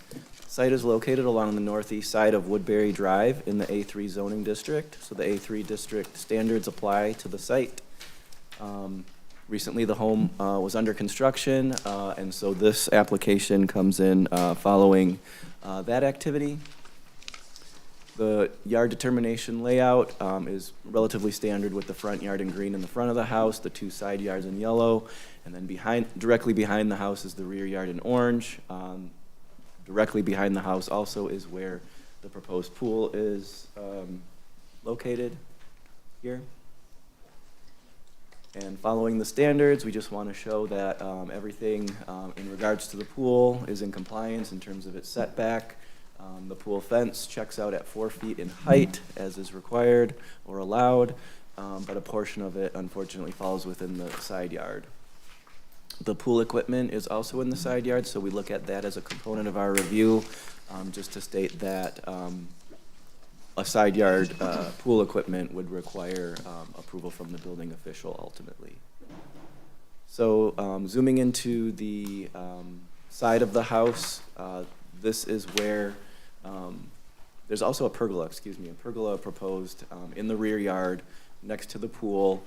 We just wanted to show kind of the setback along the side property line. So the existing house is at 35 feet 5 inches, and then the proposed pergola would be at 45 feet 6 inches, so roughly a 10-foot further setback. From the naked eye, zooming out, it looked close, so we just wanted to make sure that that dimension was called out in terms of our analysis. So for screening of the pergola and the fence, this segment of the proposed fence is right at the line that separates the rear yard from the side yard. And so it is in the rear yard, but at the same time, because it's right at the line, we still are encouraging the landscape screening. In this case, they're proposing 9-foot green giant arborvitae, and that also helps from views outside, looking in towards the pergola structure. So this would be looking from the street towards the property on the left side of the front of the house. This is where that rear yard fence would tie into the house. That would be back in this area. They would have the screening there, and then as you could see, the pergola that's proposed would be another 10-foot wrapped behind the house from this perspective. This is just a standard example of what the pergola is intended to look like, a simple structure, 19 feet by 16 feet with the height maximum of 11 feet. And then hopping over to the opposite side of the property is where you have the side yard fence. The side yard is approximately from this area forward. So this area of fence requires screening. And so what they're proposing is 9.5-foot giant arborvitae along the side, and then arborvitae towards the front to help screen from the street. So for perspective, that's what this area looks like from the street. So beyond the driveway is where that fence would be proposed. In the side yard, as it works its way back towards the back of the property, and with those arborvitae, we feel that that was a good start with an approach to screening that in addition to what's currently there today. This area, there's mechanical equipment, and so this is existing, and they have a 4-foot wood privacy fence that exists today. So we just wanted to show that with the addition of the pool and the pool equipment that they're proposing, it's gonna go in that same general location, and that the immediate screening would be met by the 4-foot wood fence. And of course, it's the task of the building official upon inspection to confirm that the adequate screening of that is in place. So that's the extent of our review. The next is city engineer's review. Okay, so be quick here. So the applicant did two very good things in our opinion when we met with them. Is one, despite looking at different options for the pool location, they kept the pool close to the house, and they got back to grade pretty quick with the retaining walls. We always like to see that if you're gonna fill, get back to grade as quickly as possible. And the second thing is they added some additional drainage improvements. I'm just gonna kind of skip to this slide and the next. And basically what you see is the slope, the lot slopes to the northeast, and as it works its way down. And so you basically have 1 foot, the purple, the darker purple, I guess, and then the pink and the yellow are the areas up to 4 feet. So it's a small area, but again, because they went immediately down with the retaining wall, they got back to grade very quickly. So there's the fill, and then they've added in the back corner, they've added 2 large leaching basins to kind of capture as the water runs off the back, and this works through here. So this is kind of a flatter area. We did actually talk about pool way back here, but then you start getting into the dynamics of the pool close to the house, right, and being able to utilize it. And then we also thought that there would be a significant more disruption to the site, right, and instead of keeping everything kind of up and tight. So they have added, 2 big leaching basins in the back to cover really what I would call is the patio and pool area. Be happy to answer any questions you may have on that. Any questions for Eric or Jamie? Is the applicant here?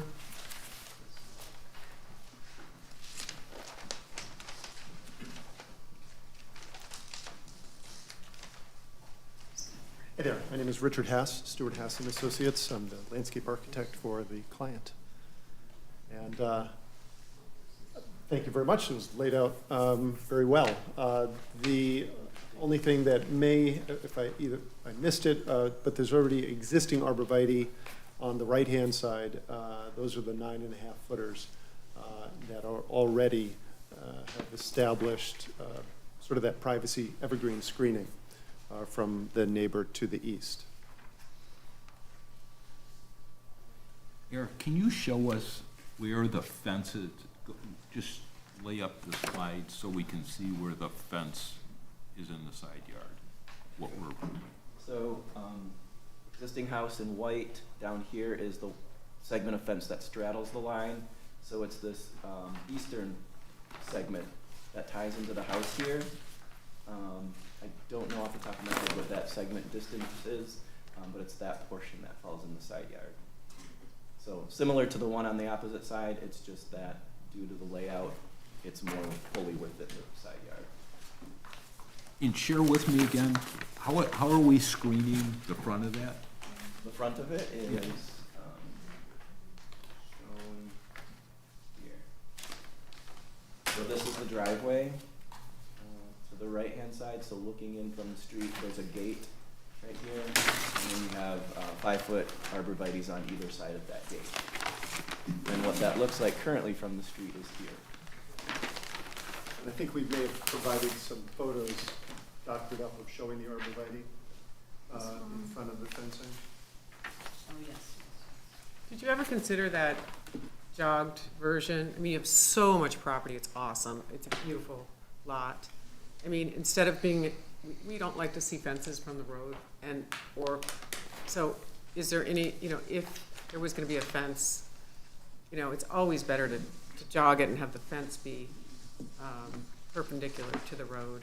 Right, so So there's no gate to be Yes. seen The and, trick is that red line there is the back of the house, what's considered the back of that house. So to come off at some point we're always going to be in the side yard setback to some degree. Is that, I guess you see where there's the pink this? line and then there's the pink square? Yes. Like in the middle, not that one, the next one. Could you have the gate come across back there So like this? and then this direction? green all the way on the side, on the backyard line? So that you wouldn't see a gate from the road. So then, right, because the gate, which is represented by this sort of angular, the black, right there, I don't know if you could see that, is there, You we'd, can't block it. Why couldn't it change directions? right, So so you we'd don't have to see it. change it, is what you're saying, is we change it right here, Correct. and then drop it back there. So you'd only see the trees and not see the gate. That could be an option, that, to show less, yeah, sure. I mean, we really prefer not to see any kind of fencing or anything from the road. Yeah, I mean, not to, let's see if we can get this to work. Back that up a little. There we go. Not to, so we've got the road out here, and so the view, we would see less of it. I guess I just want to make sure that that's understood, because we've got the fence coming off here of this corner, so if we jog it here, we would just see less of it in this area, just to be clear.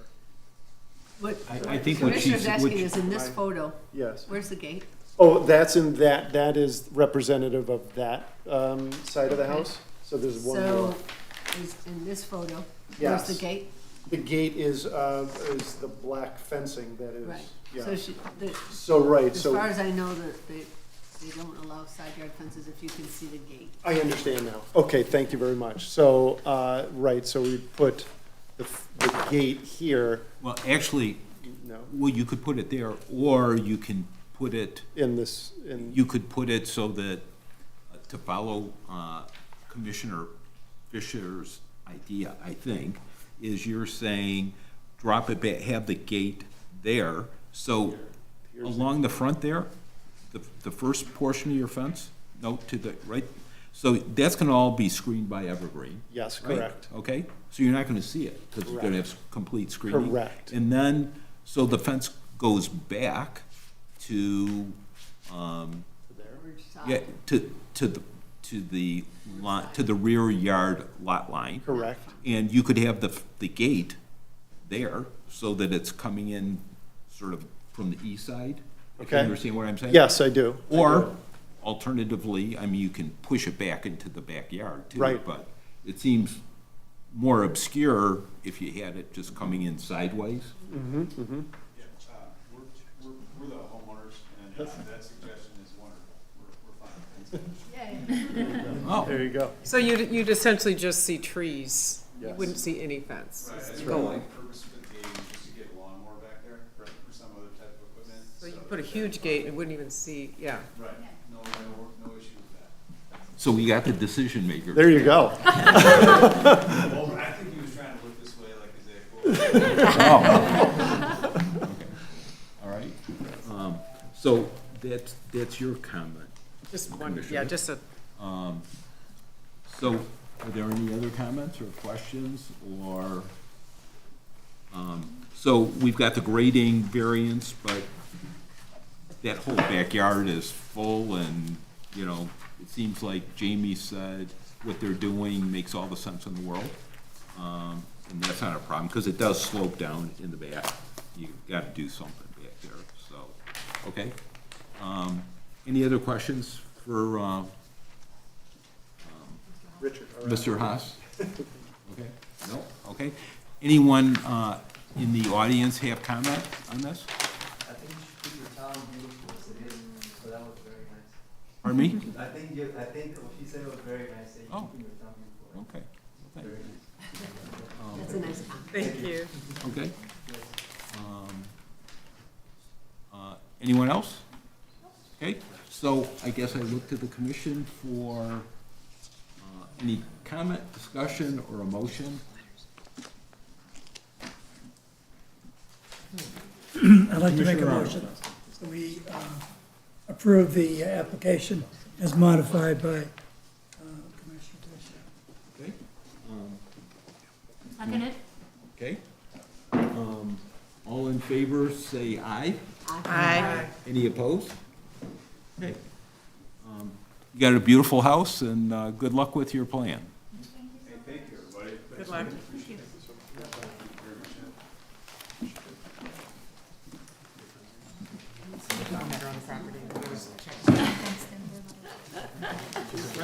She's a new friend, yeah.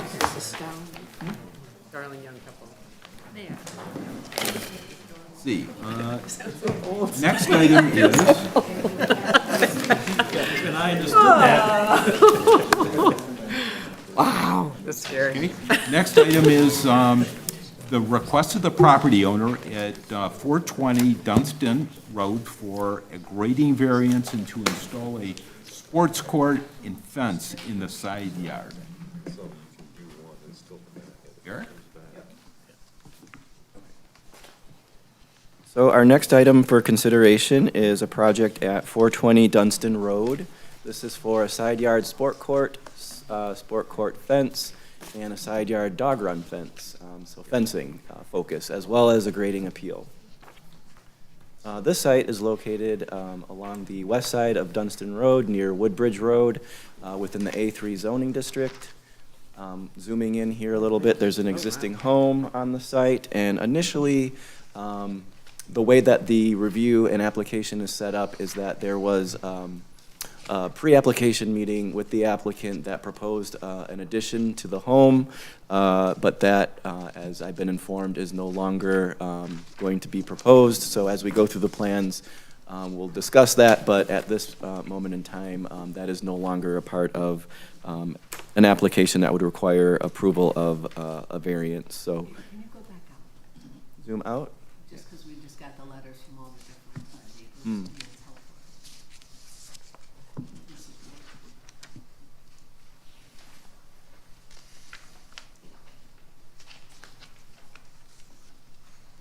So this property is adjacent to the corner of Haverhill and Dunstan, where the lot split occurred. The two homes were developed, as everyone's pretty familiar with. No, can you make us more familiar with that? That under construction thing is was the summer home right there, and then the magistrate's house we're looking at right next to that. And then the subject is next to? Yes, so this is an existing, Up the hill. oh, I'm not familiar with that part. Just subject site. Yeah. Very top of the hill. Yep. So moving on, we have the yard determination graphic with the front yard along Dunstan, the 2 side yards, and then kind of a narrow, thin rear yard due to the location of the existing house on the site. What's being proposed in the side yard for Planning Commission consideration is this sport court surrounded by a fence, and then the proposed dog walk, which is a fenced area primarily within the rear yard, but a portion of it ties into the side yard. So again, as I was saying, there was, as we were preparing for this presentation, in addition to the home located here, which shortened the rear yard, the encroachment would be within the setback. However, I've been informed that that is no longer the case. So again, that doesn't change what the Planning Commission's consideration is for your items. So we'll focus on the details of the sport court shown here in the side yard. And then the dog run, which is highlighted in blue there. And that's a fence that's similar to a pool fence. It's aluminum and 4 feet in height. And these are the 2 examples of what's proposed for the sport court. So I know that the color of these artificial surfaces has been a component of discussion in the past, and that more of a neutral color is typically preferred by the city. So this is just shown as an example, but I think that that would be something to be consistent with, that if this is a permitted structure, that the color be more of an earth tone. But what's Matt, correct me if I'm wrong, or if I misheard you, the fence surrounding the sport court will remain as proposed? Just the dog fence is no longer, the dog fence is in addition, no longer. The dog fence as well, okay. I stand corrected. So this is the home addition that will no longer be considered, but it was part of the presentation. And then according to the applicant, the dog run fence is no longer before you for consideration. So that's going away? Everything's going away except for the sports court and the fence that surrounds the sport court. Well, are they putting the addition, though, on the west side of the home? That's no longer going to be a part of the scope of work. So I've been informed, and the applicant's here to explain, that this addition is no longer a part of the overall project. This addition required variances, and so we're no longer pursuing that. So they're not going to do that? Correct. Forevermore? As of right now, I was told that they will remove this from the plan, the home addition component. So we're only focusing, as of right now, according to the applicant, this is where the home addition is, which we're not considering anymore, as well as the dog run fence. So it's just this area in pink, which again is the side yard, and it's a sport court accessory structure, which is surrounded by a 10-foot ball containment fence. I believe it's glass, but the part of the presentation that was going to explain the screening of that is shown here on this landscape plan. So to obstruct views from outside the property, they have a 10-foot immediate cedar hedge that surrounds a portion of where the fence will be, and then quite extensive evergreen screening around the other sides of the proposed sport court. So the sport court is approximately 2,100 square feet. It sits adjacent to the existing driveway. And again, please disregard the fence and the proposed home addition. Focus is mainly on the side yard sport court. So the sport court is over in this direction here. Here's a different aerial image of it. So there's also a wall surrounding it for retention. As far as I understand, the city engineer's review of that wall demonstrates compliance of code requirements. The This is Dunstan Road over here. This is the existing house in the back. This is kind of squint, you can see the height of the hedge that immediately surrounds this 10-foot ball containment fence, or barrier, I You're should saying say. a 10-foot hedge is gonna immediately be there? Yes, yeah, Immediate 10-foot hedge? yes. So this is kind of going in the ground, right? Yes, but you Is can that- see the, the steps and everything? Yes. Oh, it's going in, okay. yeah, exactly. And so the immediate screening is purposeful and intentional. And then you can see in the foreground, these additional evergreen trees that will help screen as well. So views from the street with a quick site visit. This is shown at the edge of the driveway, looking inward. The sport court will be off in this direction here, and as Commissioner McCarthy was stating, it's kind of sunken down or stepped down past this area. And then along the street, there's existing foliage, evergreen, so it'll be existing throughout the seasons of the year. So again, we're only focusing on a sport court and its surrounding area, in addition to review from. Okay. Fills of just over 5 feet. So to answer your question, this sport court, paddle court, we call them lots of different names, is benched into the property a little bit with the retaining wall on one end, and then fill on the other end to get it flat. If that makes sense. So it's on kind of a sloping part. Because there's a slope to Sloping that part of the property. lot. How far does that first part go down? This is all like under 3 feet. It's 2-3 feet. They, kind of down to 0 here, and it comes up down the steps, but it's under. It meets the requirements of no more than 3 feet. But then they've also got a barrier all the way around it as well. So it's kind of both. Okay. So as Commissioner McCarthy stole my thunder, so it goes into the hill this way, and then a little bit of fill out there too. And I'm assuming with the addition being off, they're going to lose one of the 3 proposed leaching basins. So here's the area of cuts and fills, or excuse me, these are all fills up to 5 feet. This thing seems to be in and out working. So it's all really in that back corner, and then they're grading around to produce a swale. The entire property goes down, would be down to the east, and you can see all the grades, and there's an existing swale all the way down that direction, which they're going to utilize. So I'm assuming we're going to have to get a new grading plan that gets rid of the addition, and I would assume they proposed in the lower corner here a leaching basin that would now be removed. I'm making that assumption. And if we're not going to disrupt that area, I don't want them to go disrupt that area. Then you got 2 leaching basins and a swale around the property. So adding a sport court has been managed with that, and it really does kind of go right down the hill there down to Dunstan as well. So that second leaching basin is in a great spot to kind of capture anything that doesn't get soaked up or doesn't sit in the back. So let me just make sure. So the leaching basin referenced on that drawing in the northwest corner, is that pre-existing? Is that going to be built? That's proposed. That's proposed. So there's an area that kind of runs off, and right before it hits this swale, I'm gonna go. This thing's not working. Okay, so here you can barely see it. So this swale, I'm assuming, stays the grading going down around the corner of the addition. So as you come around the corner, they're going to capture it in a leaching basin, and then additional drainage around and capture it way far from the property line. And a second thing, but all of this water right now, if you can see it, is all going down through this area, a little low spot before it hits Dunstan Road. So they're catching it in the backyard, and they're going to catch it again before it goes out, in addition to the grading in that area. So the only leaching basin which is not going to be constructed is the one on the southwest corner. yeah, I'm making that assumption because the addition is no longer. And again, if we're not going to go down there and do any of the grading in that area, why would we go down there and do that? And despite the fills for the court, there's no additional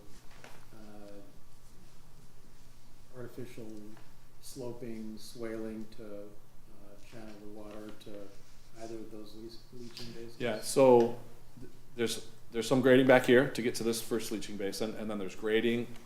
So here's the sport court, cuts into here, fill here, and then there's a swale. You see it kind of works its way around, and then until it hits the natural swale, it kind of ends in here in the grading, and then down here in the existing, they're going to drop in another leaching basin to help So, kind of. so the swale at the very northern portion of the property is gonna be, it's gonna be, that's not natural, it's gonna be created.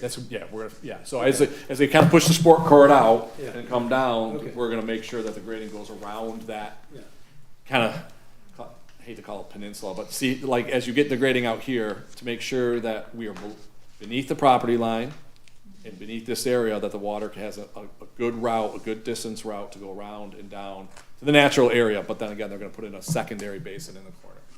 So Yeah. what, say swale or berm or what, I guess I So I'll- so, yeah, so it's really just gonna be a swale, so if the contours on this side, you see, every time you see the contours kind of do this U shape, that's a kind of a high, low, high, right? So there's kind of the swale, they're just gonna extend that up and around the corner, do a little bit of grading in the backyard here to this leaching basin.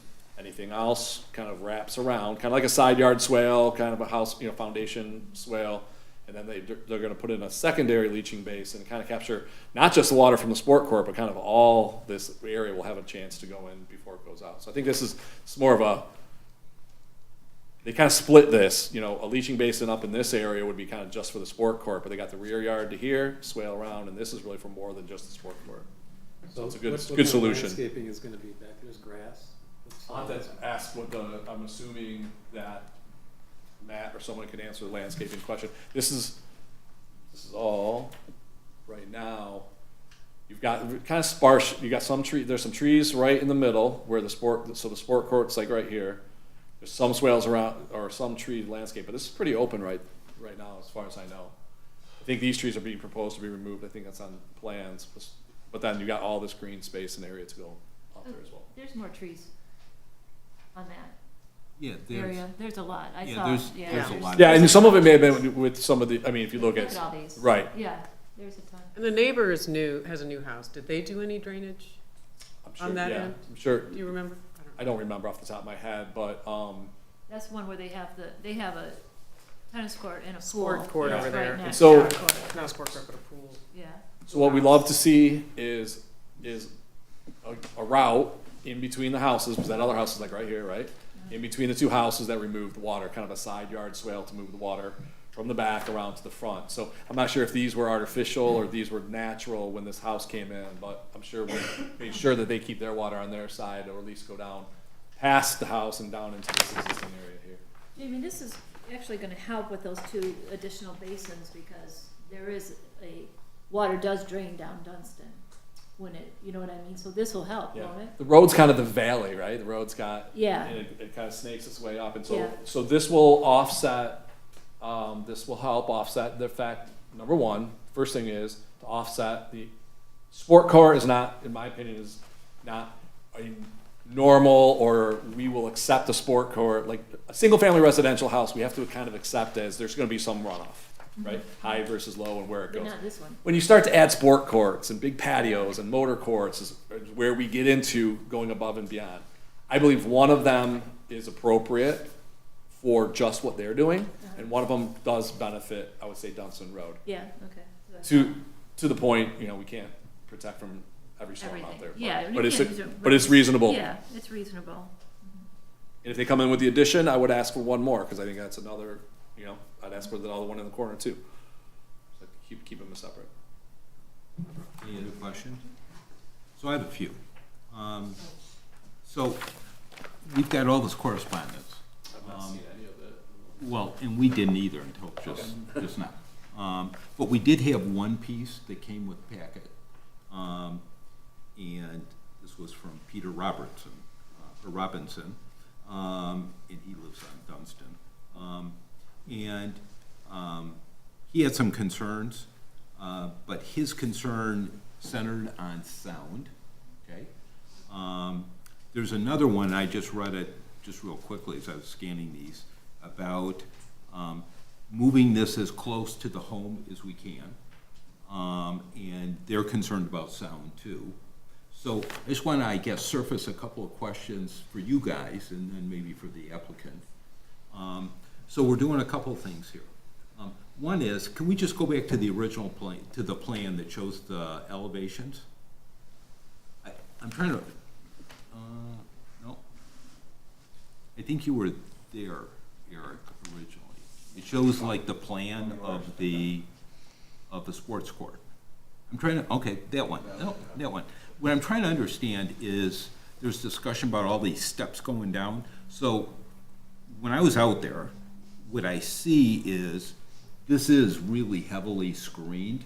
There's almost like an area there that this thing will sort of sit right there, and it's gonna be pretty well screened. That's a good thing. All those evergreens, I think it's gonna screen it quite a bit. We're showing, there was question about what's happening here. We're showing all these steps.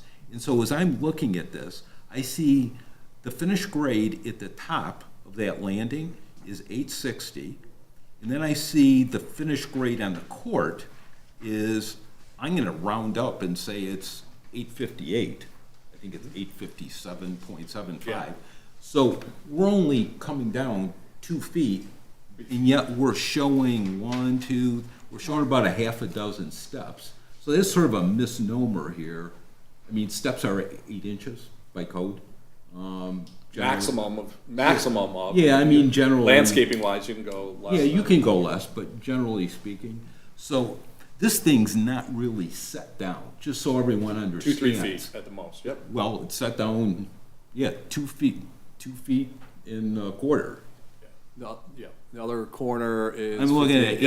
860 and 857.7. So this thing's only down by 2 feet here. So And that corner's if the any, worst. Susan, you said something about, well, you're stepping really far down. You're really not I going. didn't say it was really far down. Okay. I just said it was down. Down, okay. But I mean, this gives the impression that it's like a half a dozen steps down, No. and it's really not that much lower. So now we're putting these glass partitions up 10 feet. And so, Eric, where do we land from the city on that? Because we had one of these issues with the home that was on, that Pine. You'll remember, we talked about should it be 4 feet or 6 feet, and so I'm just trying to, so we're doing something with some level of consistency here. I think. And I believe that was approved at 6 feet, right? The other example, I think I it was think, a yeah, didn't they consistent want Yeah, I think 6, we went to they six. wanted It was 6 feet? 4, 6, and 10. Yeah. Isn't how we kind of wrapped it around like that? I think we actually landed at 6 feet. They wanted 6 feet in the back and then 4 feet in the front, and then we said, no, you gotta do, Keep it all the same. so that was at 6 feet. Right. I don't know if they wanted to come up higher or not. They said that this was some new novel glassing closure. So where do we stand with this thing? So on this one, I'm going to defer to the applicant to explain the type of sport that it is, because as I understand it, it's a sport that I've never heard of, similar to racquetball, called padel. And so whether or not the height of the fence has anything to do with the type of sport that is, we explained to the applicant, who was also aware of what the limitations of the ordinance is. But then. Which are what? Will you explain to the commission? So in the side yard, it's treated as a wall because it's a solid structure. So unlike a fence, which is like an open type of structure, fences can be up to 4 feet in height in the side yard, whereas walls, like this would be classified as, is limited to 3 feet in height. And so that's the reason why that if they want to create a wall that serves the purpose of a ball containment that's higher than 3 feet, then the question becomes, well, what's reasonable for a sport court to be able to contain the ball in a sport that is potentially bounced off the wall when you play the ball? Is this a regulation padel court that we're talking about, regulation scale?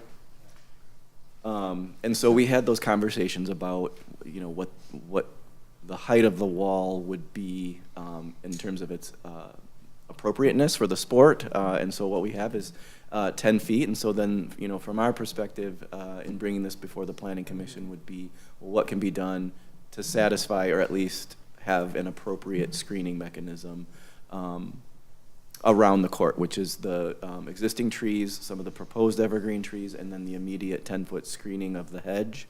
And then this is not within the setback, so we still understand there may be a noise component, but with the immediate screening and the levels of screening, that may mitigate that to some extent.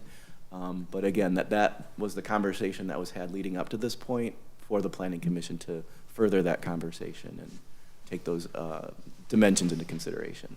Can you show a different slide here to explain why this is so far away from the house?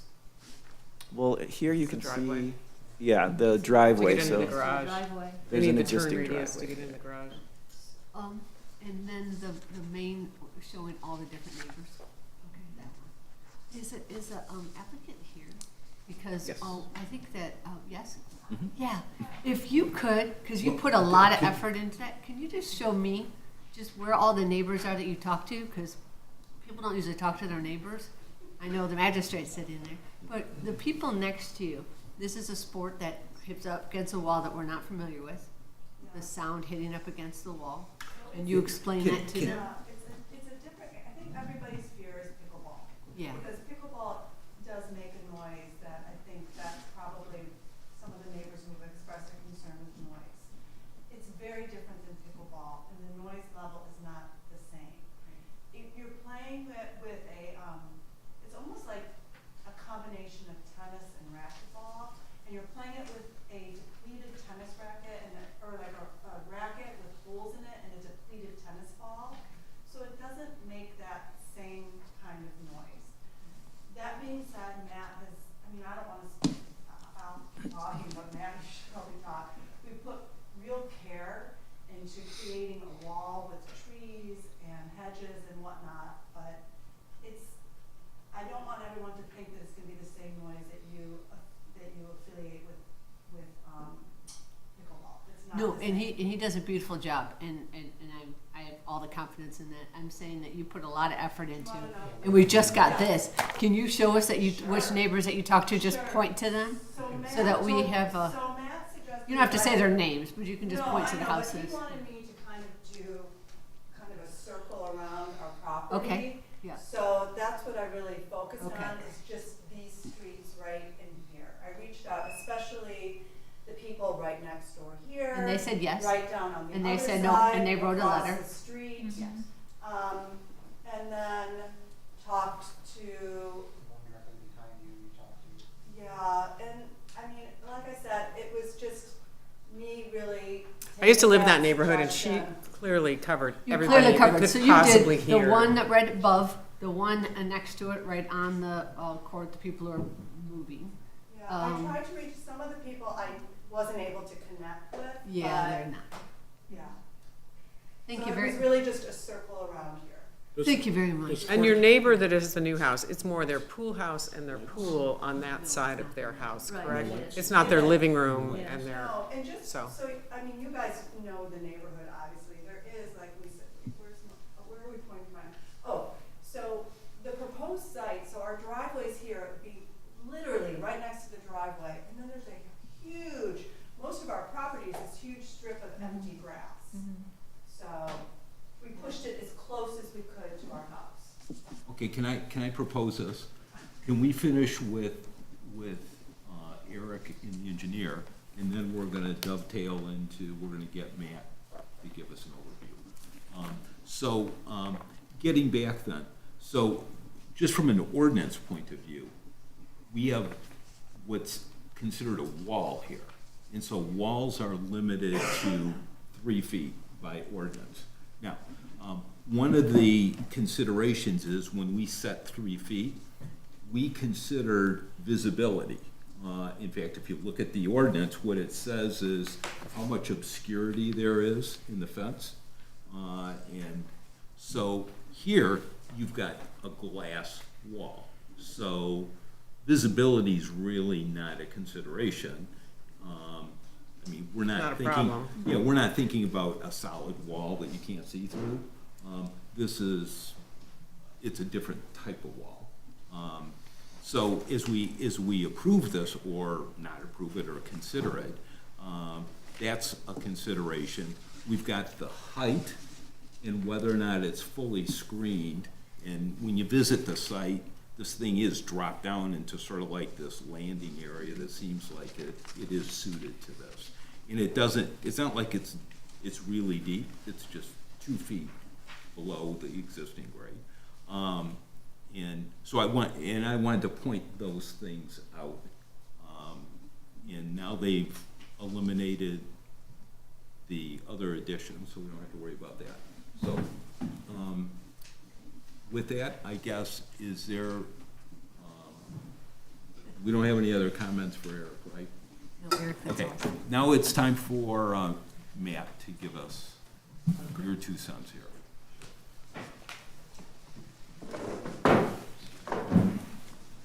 Thank you, Commissioners, appreciate the time.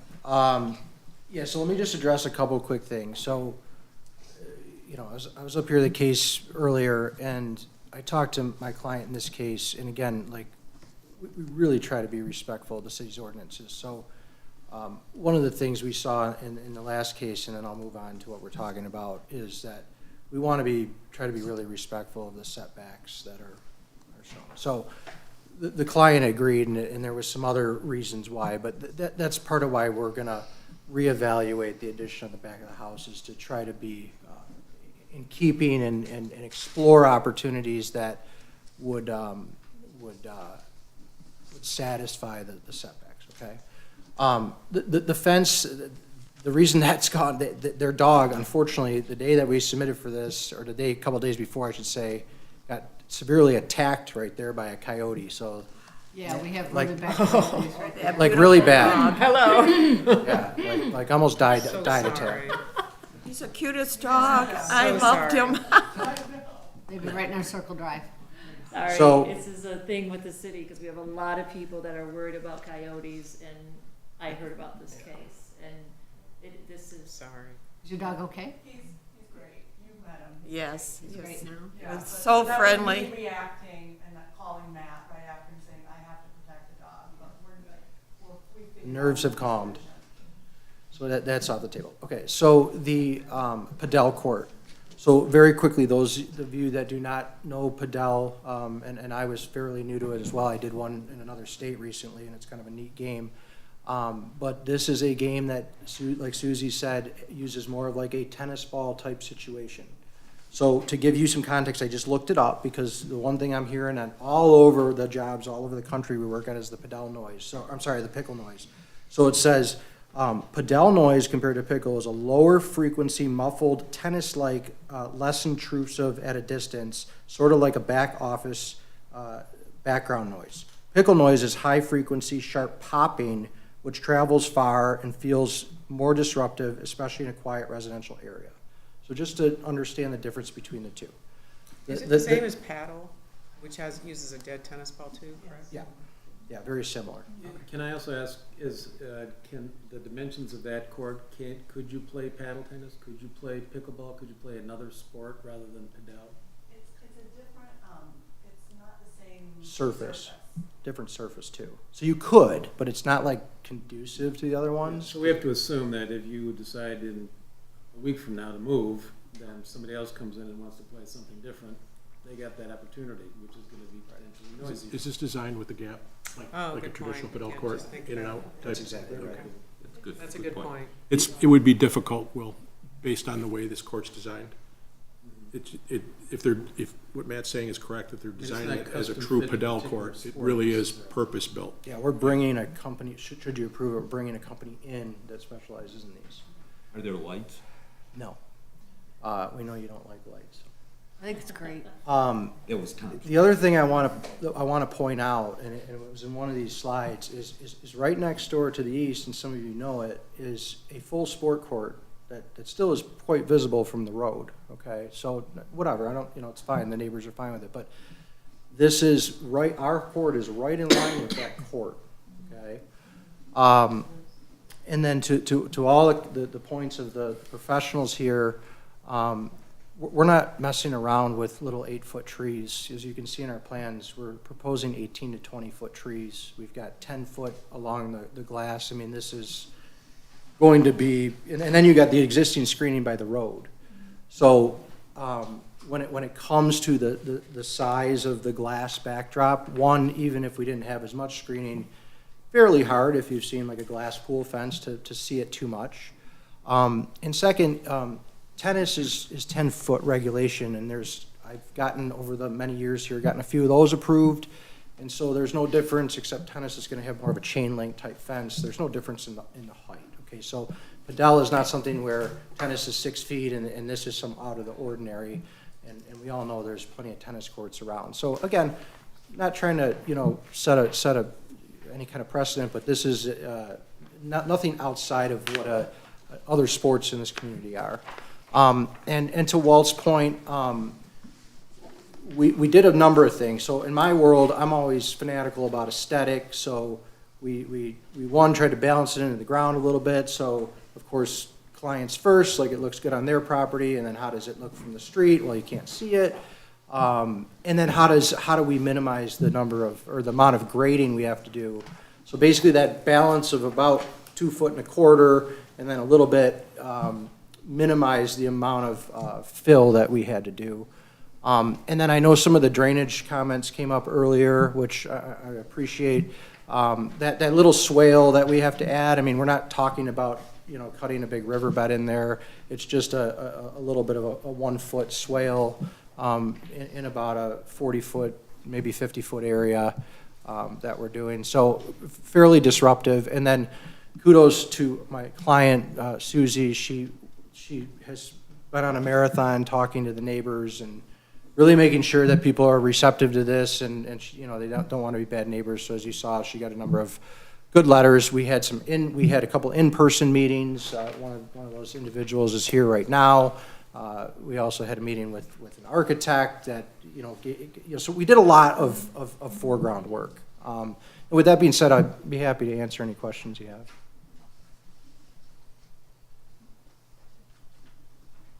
Looks like you get off easy. What's that? Looks like you get off easy. Well, I don't know. You guys are thinking. Okay. Well, not right now. You can go ahead. Thank you. Is there anyone in the neighborhood that would like to speak? Even though we know who you are, you have to tell us your name. I know this lady. I like her. I'm just confused, so I just want to get something. I have no objection to this. I couldn't care less. You need to tell us who you are. You need to tell. I'm a neighbor to the other side. I'm not here to object. No, I know. Just for the record. My name is Howard Linden. I've been here 432 times. Touche. And Mr. Linden, we're always, you know. You see me? I don't think so. But I'm persistent. So the question is this: all of what was said is accurate. We have, my son and I, my wife, I, and son had no objection at all. I just want to be clear on something. I had this meeting with the family. I had this meeting with Matt 2 days ago. I had our architect, young and young. We walked through all this. There was an addition. It was just a placement of an addition. I just want to be, maybe I'm in a parallel universe, I don't know. Just want to be sure, are we taking that off? Yes. Forever? Yeah, we're taking that off to you know, based on what we've been hearing, we're gonna reconsider that. We understand before, you know, there's an area on the side of the house that's within the setbacks, but before we do anything with that, we'll get with you. So the addition right now, Howard, is off the table. Okay, but their questions were seeming to be as a package. Right. And We can, Howard, what we can do is, when we make the motion here, we will make sure the motion explicitly says that it's approval just for the sport code. Oh, I'm is that hearing okay? that. Okay. No, I'm hearing that. Okay. No one told us this was off. That's why We just decided at this meeting. 2 hours to talk about So you heard the first application and decided. Listen, you guys, we listened to you. So we heard the first application. We heard how important the setbacks are. And then I don't want to come and rub it in your face and say, oh, here's another one, or we want to go 25 feet through this, you know what I'm saying? So Oh, It was so an you did have it was an plans. impromptu thing Yeah, that that- we I'll talked see the about red in the hall. On the side there. Yep, But he's a and, Make sure they know I'm not crazy. you're not crazy at all, and I don't want to waste any of your time. I just want to make sure that because the neighbors all support the addition, but we heard the board earlier. Okay. All right. Okay, thank you. Any other comments from anyone else in the audience? Okay, so I guess I bring it back Make to, a motion? please. Okay. And I walk by this house 5 times a week, and it's a beautiful home in a beautiful area of the city. So I think that they will do a wonderful job. So I'd like to make a motion that we approve the request of the property owner at 420 Dunstan Road for a side yard sport court as presented to us today. Can we change that to Padel Court? Padel court, well, Yes, I was. Fidel. Padel, yes. Is it, Second. Mark, are we okay with that? Yes, and don't forget to address the fence The fence and the grading ordinance. and the Variance. grading ordinance. And also, I would recommend that it be conditioned upon getting ZBA approval for the height. Oh, we have to do that before, yeah, okay. Amy got all that, what he just said? Yes. Is that okay, everybody? So the grading ordinance, the fence size, condition on the ZBA, and the Padel court as opposed to a sport court. Is that, It's just a So, more descriptive and version of does that the. restrict the use to, that's it. City attorney right there. so, Yes, it's approved for a Padel Padel. court. all right? Okay. So, any discussion? Dave, you got any other concerns or anything? No, sir. Okay, Thank you. all in favor, say aye. Aye. Any opposed?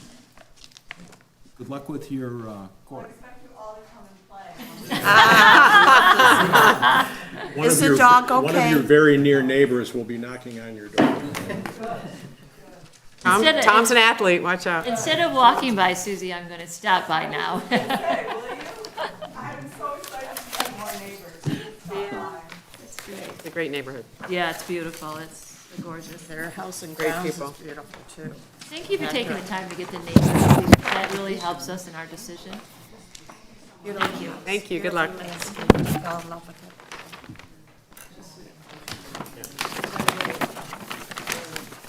I know. Killed a dog. So our next item is, the planning commission will consider the request of the property owner at 924 Ridgewood Road for approval to install a pool and fence in the side yard. Our last item on the agenda this evening for consideration is 924 Ridgewood Road. The site is located between Ridgewood and Vaughan Roads in the A1 zoning district. The applicant is proposing a pool and pool fence behind the home, but as you can see on the yard determination graphic, the area where the improvements are being made, because of the angle of the home and the angle of the property lines, a significant portion is within the side yard. It's just the unfortunate way that some of these cases turn out to be. So in addition to the pool as an accessory structure, you know, the goal is to try and get it into the rear yard, but being adjacent to the home, that puts it in the side. The fence surrounding it, however, is majority in the rear yard, but of course, as it ties back into the house, a portion of it ends up being in the side yard as well. So it's our standard, in-ground pool, surrounded by a pool fence of up to 4 feet in height. There's a 60-foot setback. I believe this application actually had a slight encroachment of the pool originally in the setback, but upon reaching out to the applicant, the plan now shows compliance of the minimum setback in that location. So moving on, we look at all the different dimensions of the proposed items within the ordinance. Everything is in compliance. So we also want to look at what brings us here to the Planning Commission for these types of considerations is the screening. And so, again, it's the portion here shown in yellow of the fence that requires screening from both the street and adjacent neighbors. So highlighted in the different colors, you can see that there's a clump of 8-foot tall redbud, 12-foot green giant cedars, 12-foot Techni cedars, and then over here we have some magnolia trees and pillar birch trees. And again, this is more or less behind the house, and it just so happens to be designated side yard. So this is the layout of the proposed pool. And again, it's not like a boundary fence that's proposed, it's more of a immediate pool fence surrounding the immediate vicinity. Just some aerial images here showing the proposed improvements, and then it's over here where there's the side yard fence segment where the additional landscaping will be required for proper screening. So pretty straightforward, and again, I think the emphasis will be on just to ensure that the proposed fence in the side yard and pool has adequate screening from the sidewards in the side yard. I'm gonna be very quick. So they are, So Leah is just like an observer today? he's my bodyguard. So whenever you guys get a little anxious, Leah pops up and pays attention. Secret Service I type. thought maybe she's grading you. Yeah, yes, more or less. No, we're tagged. She does a lot behind the scenes, and so if I need assistance, she's here to help. This is not a grading variance request. They have done a good job of maintaining the existing grades on site, but it is before Planning Commission, and so we took a look at it from a drainage perspective. You see pools and patios, we are going to pretty much ask applicants to address that. They did a good job of the rest of the site drainage was handled during the house plans, but basically down in that lower corner in the grassed area, they're adding a leaching basin, which we think is a good fit for the addition of the pool deck out there. So again, we're just here to support the planning related items, but wanted to let you know that we already took a look at this and the applicant put in not just a basin, but they got under drains and pea stone and filling up an area in the back. So I'd be happy to answer any questions about that. Okay. Any questions for Eric or Jamie? Okay. Is the applicant here? Matt, do you just put flyers in everybody's No, mailbox? Sorry, I was out in the hall, so if I missed something, we're just talking about the fence, right? Yeah, just the whole project as a whole. Okay. Okay, so, again, we've got an interesting situation with side yard, rear yard. At one point before this came to you, the pool was out a little bit and it was encroaching into the setback, so we pulled it back toward the house to get that all to conform nice. Naturally, with how the house sits, there's a small section of fence that is in the side yard. I'm not sure if we looked at the landscape plans and stuff, but basically there's a very large hedge that comes off the property and kind of courtyards in the whole, left side in that picture. So the hedge is way up in the front there. And then we brought the fence in quite a bit off the back property line just so no neighbors would see it. So again, just trying to do things that we know that usually you guys appreciate and not over ask for things. So I think this one's pretty straightforward. I'm happy to answer any questions. Any questions for Matt? Okay, thank you, sir. Anyone in the audience have comment on this? Can I just ask a question? I guess we don't. Oh, I'm sorry. Please let us know who you are. My name is Francesca Westenberg. I live on Vaughn, so I'm the backyard neighbor, so not the side yard neighbor. Eric, could you show us on the aerial? So that's us, behind, right on Vaughn there. Yes, that's us there. So when you were showing the side yard, you were showing to the next, our neighbors, the chief, that's to, I guess it's kind of the north, in the side yard variance. We are gonna be right where that pool and patio area are. Our house is right there. So I was just wondering, I guess it's not due to the variance, but the trees in the photo that you were showing look like deciduous trees, and the previous house that was here, they took down a ton of trees, so now we look straight at this house. Are there gonna be any evergreen trees? Like that previous photo there shows lots of flowering trees. Yeah. So I'm just wondering for screening purposes. No, it's a great question. Yeah, there's, I can't remember the exact quantity, but it's dozens of evergreen trees of mixed varieties going all along the property line. Go ahead. All right, Rick Westenberg, spouse of Francesca. Just to be clear, the evergreen trees, will they be along the south border? Yeah, they're on, well, they're along The the, screening that you showed is. It shows a different slide. Tree schedule, I don't see a tree schedule. yeah, can we maybe Can you show us an L? That shows the side yard, but I don't see the south. Okay, it looks like the landscape plan is zoomed out, but basically, you guys, from what I understand, are down here. Is that correct? Oh, here. So these trees are evergreens, go all the way down around here. The hedge that I was showing is way up in the corner, just so you don't see from the street. So basically, the whole thing is surrounded. Okay, that's just our concern is privacy Yeah, there. and we did bring, as you see, we brought the, technically in the rear yard, by ordinance, and correct me if I'm wrong, we can come all the way almost to the property line with the fence. Matt, can you indicate, is it on here? These are the south?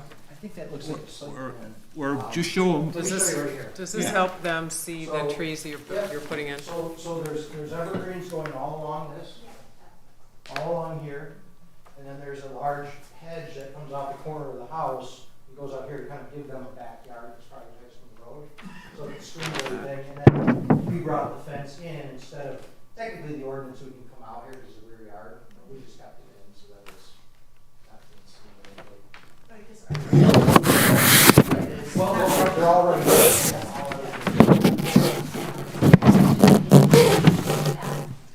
yeah, because neither of you guys, well, maybe talk to each other, not look at each other. Matt, maybe you can show them this, because this is the less cut off version. Yeah, that's just a site plan, though. For some reason, our landscape plan's not there, but yeah, the whole thing is completely screened.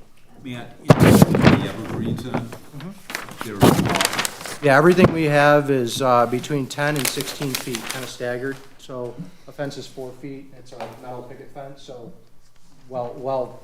much taller, I should say, than what the fence would be. Do you have a schedule? Do you have a landscape? Yeah, we do. plan I with don't the know schedule? why we have a very thorough landscape plan, so I don't know why it's not in That's gotta your be a condition. packet. generally, just for the record, if you will, in the rear yard, they could put their fence right on the property line, and not screen it.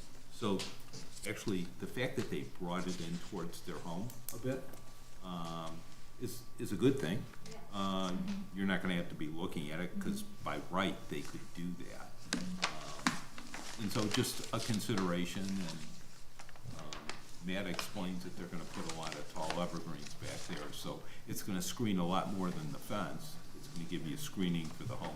And I can get your contact and be happy to email you the plan. For some reason, it's usually in these packets. The screening plan is in the packet, it's in the. Oh, is it? Yeah, it's in the packet right here, So so. maybe you can- Where? I'm gonna give this to you. You can have it. Yeah, absolutely. Why not? You should know what's in there, so, yeah. Yeah, my pleasure. Okay, thanks, Matt. Any other comments? No? Okay, so, bring it back for discussion or motion, I'm ready to make a motion. please. Great. Just moving things along here tonight. Okay, I move to approve the request of the property owner at 924 Ridgewood Road for the approval to install a pool and fence in the side yard. Can I add something in there that you review the, can I make a condition, Mark, that Dave, you review the plan, or Matt, you Sure. review the plan with the property owner behind there? Well, I would have to do it, I don't think Matt can do it, but I'll do it. Is that okay? Yeah, just Is to that make okay, sure Mark? that, and I can talk to Matt to see if we can add some more trees. If needed. If need be. Are you okay with that, Matt? Yeah, we can meet out there and just make sure. You can take a look at that plan, see if that's reasonable, and then I can talk to Matt. I think under the circumstances, it would be appropriate to add a condition, perhaps subject to the city manager's approval of the represented landscaping, since it wasn't depicted in a drawing on the presentation. Okay. Did you get that, Amy? Yes. They say it better than I do. Okay, that's my motion. Second. Okay. Any further discussion? Dave, are you okay? Yeah, thank you. Okay. Appreciate it. All in favor, say aye. Aye. Any opposed? Thank you, guys. Thank you. So, that's the conclusion of our agenda. Any discussion? I had a comment, Please? if you don't mind. The 50 Merrimack Court case, I think that happened the way it should be. It should, because there was discussion with the commission that pointed out, there's a Commissioner McCarthy and other commissioners pointed out a lot of issues with that. And I want the commission to know that's helpful for us too, because we do what we can, but applicants want to hear from the planning commission. And so I think that happened the way it should happen. And Thank you. And I also wanted to thank the chairman for, allowing me to make the comment that, or to support the comment that I made, that, the engineers and the planners, although I'm not there with them every day, I don't know what exactly they're doing when they're talking to these folks. I do know that I have